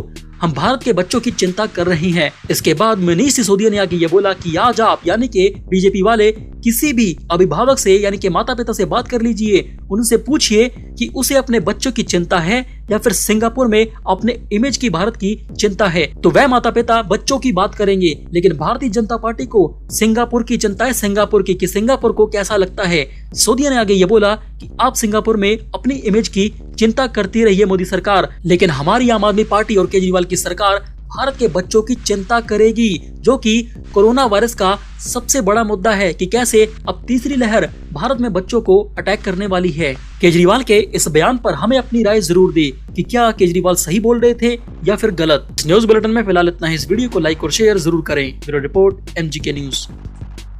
इस समय की सबसे बड़ी ब्रेकिंग न्यूज। जी अब 9 रुपए में मिलेगा, मात्र 9 रुपए में 809 रुपए वाला घर का रसोई गैस का सिलेंडर। जी आपको बता दें कि सिर्फ 31 मई तक है ये धुआंधार ऑफर। जी आपको बता दें कि भारत में पेट्रोल और डीजल इस महीने लगातार तीसरे दिन महंगा हो चुका है। जी आपको बता दें कि रसोई गैस भी अब 810 रुपए प्रति सिलेंडर हो चुकी है, जो कि काफी ज्यादा है नरेंद्र मोदी जी के शासन में। आपको बता दें कि आप पेट्रोल डीजल की कीमतों पर छूट तो नहीं पा सकते हैं क्योंकि ये तेल कंपनियों के हवाले है, लेकिन आप LPG यानी कि घर के रसोई गैस सिलेंडर पर भारी छूट, भारी भरकम छूट पा सकते हैं, वो भी पूरे 800 रुपए से ज्यादा। चलिए आपको बताते हैं कि कैसे। जी आपको बता दें कि पेटीएम ने इसी महीने LPG की बुकिंग और पेमेंट पर अपने ग्राहकों के लिए बम्पर और धुआंधार ऑफर की पेशकश की है। इस ऑफर के तहत भारत के सभी ग्राहकों को 809 रुपए वाला भारत का गैस सिलेंडर मात्र 9 रुपए में मिलेगा। जी आपको बता दें कि पेटीएम के इस धुआंधार कैशबैक ऑफर के तहत अगर कोई भी ग्राहक पहली बार इस एप्लीकेशन पेटीएम के जरिए गैस सिलेंडर बुक करेगा तो उसे 800 रुपए तक का पूरा कैशबैक मिल जाएगा, जो कि काफी ज्यादा है 800 रुपए। अगर आप भी पेटीएम के इस धुआंधार और धमाकेदार ऑफर का फायदा उठाना चाहते हैं तो आपके पास 31 मई 2021 तक का मौका है। आपको बता दें कि पेटीएम का ये ऑफर सिर्फ उन लोगों के लिए है जो पहली बार LPG सिलेंडर की बुकिंग और पेमेंट पेटीएम से करेंगे। जब आप LPG सिलेंडर की पेटीएम से बुकिंग करेंगे और पेमेंट करेंगे तो ऑफर के तहत आपको एक स्क्रैच कार्ड पेटीएम देगा, जिसकी कैशबैक वैल्यू 800 रुपए होगी, 800 रुपए। आपको बता दें कि पेटीएम का ये धमाकेदार ऑफर अपने आप ही पहले LPG सिलेंडर की बुकिंग पर अप्लाई हो जाएगा। 800 रुपए से ज्यादा फ्री में आपको सिलेंडर मिलेगा। ये ऑफर मिनिमम 500 रुपए की पेमेंट पर ही अप्लाई होगा। चलिए बात करते हैं अगली बड़ी खबर की। जी भारत के राजस्थान में ब्लैक फंगस को महामारी घोषित कर दिया गया। जहां आपको बता दें कि राजस्थान की गहलोत सरकार ने इसका ऐलान करते हुए बोला कि ब्लैक फंगस खतरनाक रूप लेता जा रहा है पूरे राजस्थान में, और ये भारत के कई राज्यों में भयंकर तेजी से फैलने लगा है। इसीलिए इस पर अधिक ध्यान देने की आवश्यकता है कोरोना वायरस के बाद। लेकिन ये ब्लैक फंगस गंभीर इन्फेक्शन है जो मोल्ड या फिर फंगी के एक समूह की वायरस के समूह की वजह से होता है। ये खतरनाक वायरस पूरे पर्यावरण में जीवित रहते हैं ब्लैक फंगस के। ये साइनस और फेफड़ों को प्रभावित करता है। जिस भी बंदे की इम्यूनिटी कमजोर हो जाती है ये तुरंत उस पर अटैक कर देता है। जी आपको बता दें कि केंद्रीय स्वास्थ्य मंत्री डॉक्टर हर्षवर्धन सिंह ने ट्वीट करके ये बताया कि आंखों में लालपन या फिर दर्द, बुखार, खांसी, सिर दर्द, सांस में तकलीफ, साफ सा दिखाई नहीं देना, उल्टी में खून आना या मानसिक स्थिति में बदलाव ब्लैक फंगस के लक्षण हो सकते हैं। जी आपको बता दें कि कोरोना से ठीक होने वाले या फिर संक्रमण के दौरान मरीज ब्लैक फंगस की चपेट में आ रहे हैं। इसके चलते मरीजों की मौत तक हो रही है क्योंकि ये ब्लैक फंगस सीधे दिमाग में पहुंचकर उसे सूजन में ला देती है। वहीं इससे भी बड़ी खबर तो यह है कि दिल्ली के एम्स के निदेशक डॉक्टर रणदीप गुलेरिया ने आगे ये बोला कि आमतौर पर 5 से 10 दिन तक की स्टेरॉइड की जरूरत पड़ती है कोरोना वायरस के पेशेंट को ठीक करने के लिए। इससे ज्यादा दिनों तक अगर कोरोना वायरस के मरीज को यह दवा एस्टेरॉइड के रूप में दी जाती है तो ब्लैक फंगस की आशंका हो जाती है मरीज में जिसको कोरोना वायरस है। स्टेरॉइड तो आप दे रहे हैं तो मरीज की पूरी निगरानी करना भी स्वास्थ्य कर्मचारियों की जिम्मेदारी है। ब्लैक फंगस से बचने के लिए मरीज की निगरानी बहुत ही ज्यादा जरूरी है। जी आपको बता दें कि गौरतलब है कि कोरोना की दूसरी लहर के बीच ब्लैक फंगस के मामले काफी ज्यादा बढ़ चुके हैं। महाराष्ट्र, गुजरात, राजस्थान, मध्य प्रदेश, झारखंड, दिल्ली और कर्नाटक के अलावा भारत के अन्य कुछ राज्यों में भी ये खतरनाक ब्लैक फंगस के मामले तेजी से बढ़ते जा रहे हैं। इसीलिए इसे अब महामारी घोषित कर दिया गया ब्लैक फंगस को कोरोना के बाद। चलिए बात करते हैं अगली बड़ी खबर की। जी कोरोना वायरस संक्रमण महामारी के कारण जो बच्चे अनाथ हो गए हैं उनके लिए उत्तर प्रदेश की योगी सरकार ने यानी कि योगी आदित्यनाथ जी ने नई नीति का ऐलान कर दिया। जी आपको बता दें क्योंकि योगी आदित्यनाथ जी की उत्तर प्रदेश ने बुधवार को ये फैसला लिया है कि उत्तर प्रदेश सरकार का ये मानना है कि ऐसे बच्चे जो अनाथ हो गए हैं कोरोना वायरस की वजह से, वह राज्य की संपत्ति हैं, वो मेरी संपत्ति हैं। सरकारी योजना के तहत कोरोना वायरस के कारण जिन बच्चों के माता पिता की मौत हो चुकी है उत्तर प्रदेश में, उनके भरण पोषण, खाने पीने और पढ़ाई लिखाई की जिम्मेदारी अब हमारी होगी, योगी सरकार की होगी और राज्य सरकार की उत्तर प्रदेश की होगी। योगी आदित्यनाथ जी ने आगे यह बोला कि हमारी राज्य सरकार जल्द ही इस योजना के तहत बच्चों की देखभाल का जिम्मा उठाएगी। आपको बता दें कि ठीक इसी तरह की घोषणा पिछले दिन अरविंद केजरीवाल ने भी की थी कि दिल्ली में जिनके माता पिता मर चुके हैं उनके बच्चों की देखभाल अब केजरीवाल करेंगे। ठीक वैसा ही अब योगी आदित्यनाथ जी ने भी ऐलान कर दिया उत्तर प्रदेश में। जी आपको बता दें कि बीते 24 घंटों के दौरान उत्तर प्रदेश में कोरोना वायरस संक्रमण के 7,336 नए पॉजिटिव केस मिले हैं। हालांकि अच्छी बात तो ये भी रही कि इस दौरान ठीक होने वाले लोगों की संख्या नए मामलों के मुकाबले करीब 3 गुना ज्यादा है। जी आपको बता दें कि उत्तर प्रदेश में 19,670 लोग ठीक होकर अस्पताल से अपने घर लौट गए हैं। वहीं सूत्रों की माने तो उत्तर प्रदेश में पिछले 24 घंटों में कोरोना वायरस के 7,336 नए मामले सामने तो आए थे, लेकिन 19,670 लोग डिस्चार्ज भी हुए ठीक होकर। वहीं उत्तर प्रदेश में सक्रिय मामलों की कुल संख्या अब 1,23,580 है। लेकिन उत्तर प्रदेश की सबसे अच्छी खबर तो ये है कि अब तक उत्तर प्रदेश में कुल 15,02,918 लोग कोरोना वायरस से ठीक होकर अपने घर भी लौट चुके हैं। यानी कि कुल मिलाकर अब उत्तर प्रदेश का रिकवरी रेट 92% है, 92%।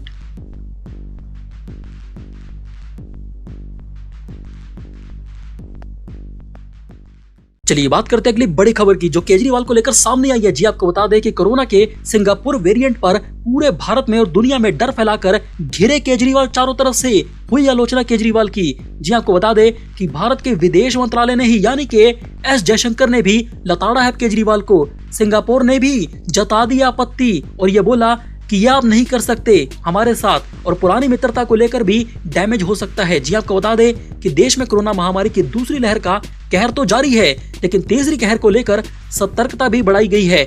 इसी के बीच बीते दिनों दिल्ली के मुख्यमंत्री अरविंद केजरीवाल ने कोरोना के सिंगापुर स्ट्रेन को लेकर चेताया था और ये बोला कि भारत सरकार से एक्शन की अपील की थी। पहले भारत सरकार ने अरविंद केजरीवाल के आरोपों का जवाब दिया, लेकिन अब भारत के लिए शर्मनाक बात तो ये है कि सिंगापुर की सरकार ने भी इस पर कड़ी आपत्ति जताते हुए जवाब दे दिया है। यानी कि केजरीवाल ने भारत सरकार की इमेज सिंगापुर के सामने छोटी कर दी है। साथ ही भारतीय उच्चायुक्त को तलब करके अपनी नाराजगी जताई है। आपको बता दें कि दिल्ली के मुख्यमंत्री अरविंद केजरीवाल ने ट्वीट में आशंका जताई कि वायरस का ये नया स्वरूप तीसरी लहर के रूप में भारत में दस्तक दे सकता है। उन्होंने हिंदी में ट्वीट किया, सिंगापुर में आया कोरोना वायरस का खतरनाक नया वेरिएंट बच्चों के लिए बेहद खतरनाक बताया जा रहा है। भारत में ये तीसरी लहर के रूप में आ सकता है। वहीं केंद्र की मोदी सरकार से मेरी अपील है कि सिंगापुर के साथ सभी हवाई सेवाएं तत्काल प्रभाव से अभी की अभी मोदी सरकार रद्द करे और बच्चों के लिए भी टीके के विकल्पों पर प्राथमिकता के आधार पर काम करे। वहीं सिंगापुर के बाद अब केंद्र की मोदी सरकार ने भी केजरीवाल को करारा जवाब दिया है। जी आपको बता दें कि विमानन मंत्री हरदीप सिंह पुरी ने यह बोला कि सिंगापुर की स्थिति पर केंद्र की मोदी सरकार की नजर है और सभी एहतियात बढ़ती जा रही है। इतना ही नहीं, बीजेपी ने केजरीवाल को तो यहाँ तक बोल दिया कि भारत की सभी इंटरनेशनल फ्लाइट्स मार्च 2020 से ही बंद है, 20 से, और सिंगापुर के साथ हमारा एयर बबल भी नहीं है। उन्होंने ये बोला कि वंदे भारत मिशन के तहत दोनों देशों के बीच कुछ उड़ानें तो जारी हैं ताकि वहां फंसे भारतीयों को वापस यहां पर अपने देश में लाया जा सके, लेकिन हम पहले से ही, तुम्हारे बोलने से पहले से ही सिंगापुर के साथ कोई भी उड़ानें नहीं चला रही हैं। भारत में मौजूद सिंगापुर के दूतावास ने मुख्यमंत्री केजरीवाल के इस ट्वीट का जवाब दिया है। इसमें यह बोला गया है कि सिंगापुर में कोरोना के नए स्ट्रेन पाए जाने की बात में कोई सच्चाई नहीं है। केजरीवाल ये गलत बोल रहे हैं कि सिंगापुर का वेरिएंट है। टेस्टिंग के आधार पर यह पता चला है, सिंगापुर ने बोला कि सिंगापुर में कोरोना का B16172 का वेरिएंट मिला है जो भारत में ही पैदा हुआ है। इसमें बच्चों से जुड़े कुछ मामले भी शामिल हैं। वहीं सिंगापुर के स्वास्थ्य मंत्रालय यानी कि हेल्थ मिनिस्ट्री ने यह बयान जारी करके दिल्ली के मुख्यमंत्री अरविंद केजरीवाल के दावे का खंडन किया और भारत के लिए एक शर्मनाक बात कही है। आपको बता दें कि दिल्ली के मुख्यमंत्री अरविंद केजरीवाल के बयान पर अब तो बवाल ही हो चुका है। जी आपको बता दें कि केजरीवाल के बयान से भड़की सिंगापुर की सरकार ने भारतीय उच्चायुक्त को तलब कर दिया है। जी हाँ, यानी कि भारत के सिंगापुर के साथ संबंधों पर असर भी पड़ सकता है। जी आपको बता दें कि केजरीवाल के बयान से भड़की सिंगापुर सरकार ने अब एक बयान भी जारी किया है और ये बोला, जी आपको बता दें कि सिंगापुर के विदेश मंत्री ने भी इस मसले पर दिल्ली के मुख्यमंत्री अरविंद केजरीवाल को जवाब दिया है। उन्होंने ये बोला कि राजनेताओं को तथ्यों पर बात करनी चाहिए। उन्होंने ये बोला कि कोरोना का कोई सिंगापुर वेरिएंट नहीं है, केजरीवाल झूठ बोल रहे हैं। दूसरी ओर भारत की केंद्र सरकार यानी कि मोदी सरकार ने भी इस मामले पर अब जवाब दिया है। दिल्ली के मुख्यमंत्री के पास कोरोना वायरस के वेरिएंट या फिर विमानन पॉलिसी पर बोलने का अधिकार नहीं है सिंगापुर को। जी आपको बता दें कि भारत के विदेश मंत्री एस जयशंकर ने ट्वीट करके ये बोला कि सिंगापुर और भारत दोनों कोरोना वायरस के खिलाफ लड़ाई लड़ रहे हैं पूरी दुनिया में। इस लड़ाई में सिंगापुर द्वारा भारत की जो मदद की गई है उसके लिए उनका यानी कि सिंगापुर का धन्यवाद। भारत ये साफ कर देना चाहता है कि दिल्ली के मुख्यमंत्री केजरीवाल का सिंगापुर पर यह बयान कोरोना को लेकर और कोरोना वेरिएंट पर लेकर भारत का बयान बिल्कुल भी नहीं है। केजरीवाल भारत के प्रधानमंत्री नहीं हैं। वहीं दूसरी ओर केजरीवाल को इंटरनेशनल मामले में अब घिरता हुआ देखकर मनीष सिसोदिया ने भी आज ये बोल दिया है कि कल केजरीवाल ने यह बोला था कि सिंगापुर में बच्चों के ऊपर खतरा मंडरा रहा है, इसीलिए हमें यानी कि भारत को भी सतर्क रहने की जरूरत है। कई न्यूज चैनल में ये बात सामने आई थी कि साथ ही सिंगापुर के शिक्षा मंत्री ने भी यह बयान दिया था कि बच्चों पर खतरा बढ़ रहा है। मनीष सिसोदिया ने केजरीवाल के बचाव में आगे ये बोला कि हम अब इस मामले में देखें तो आज भाजपा ने इस पर बहुत ही घटिया राजनीति की है। मोटे तौर पर देखें तो केजरीवाल ने सिंगापुर में जो स्ट्रेन है उस पर बोला है और दूसरा बच्चों के बारे में बोला है। और केंद्र की मोदी सरकार की जिस तरह से प्रतिक्रिया सामने आई है सिंगापुर को लेकर, उससे यह साफ है कि केजरीवाल जी को तो भारत के बच्चों की चिंता है, लेकिन केंद्र की मोदी सरकार यानी कि भाजपा को सिंगापुर की चिंता है, भारत के बच्चों की नहीं। बच्चों की वैक्सीन नहीं लाएंगे और सिंगापुर की ये लोग चिंता करेंगे। मनीष सिसोदिया ने केजरीवाल का बचाव करते हुए आगे ये बोला कि लंदन में भी एक स्ट्रेन पाया गया था कोरोना वायरस का, जिसके बारे में काफी लोगों ने अलर्ट किया था। वैज्ञानिकों ने और डॉक्टरों ने लोगों को अलर्ट किया था कि लंदन के स्ट्रेन से पूरी दुनिया को अलर्ट रहने की जरूरत है। लंदन में आए उस ट्रेन को लेकर सरकार नहीं चेती, सरकार ने कोई प्लानिंग नहीं की। लंदन से आए उस खतरनाक कोरोना वायरस के स्ट्रेन और भारत सरकार की लापरवाही के कारण आज देखिए पूरे भारत की क्या हालत हो चुकी है। मनीष सिसोदिया ने आज यह दावा किया है कि आज फिर सारी दुनिया में देश के डॉक्टर वार्निंग दे रहे हैं कि बच्चों को खतरा है तीसरी लहर से। सुप्रीम कोर्ट भी ये बात बोल चुका है, लेकिन आज हम इस बात को नहीं समझ रहे। मुद्दा सिंगापुर का नहीं है कि सिंगापुर नाराज है या फिर क्या हुआ, मुद्दा है हमारे देश के बच्चों का। आप सिंगापुर को मुद्दा मत बनाइए बीजेपी वालों, हम भारत के बच्चों की चिंता कर रहे हैं। इसके बाद मनीष सिसोदिया ने आगे ये बोला कि आज आप यानी कि बीजेपी वाले किसी भी अभिभावक से यानी कि माता पिता से बात कर लीजिए, उनसे पूछिए कि उसे अपने बच्चों की चिंता है या फिर सिंगापुर में अपने इमेज की भारत की चिंता है, तो वह माता पिता बच्चों की बात करेंगे। लेकिन भारतीय जनता पार्टी को सिंगापुर की चिंता है, सिंगापुर की कि सिंगापुर को कैसा लगता है। सिसोदिया ने आगे ये बोला कि आप सिंगापुर में अपनी इमेज की चिंता करती रही है मोदी सरकार, लेकिन हमारी आम आदमी पार्टी और केजरीवाल की सरकार भारत के बच्चों की चिंता करेगी,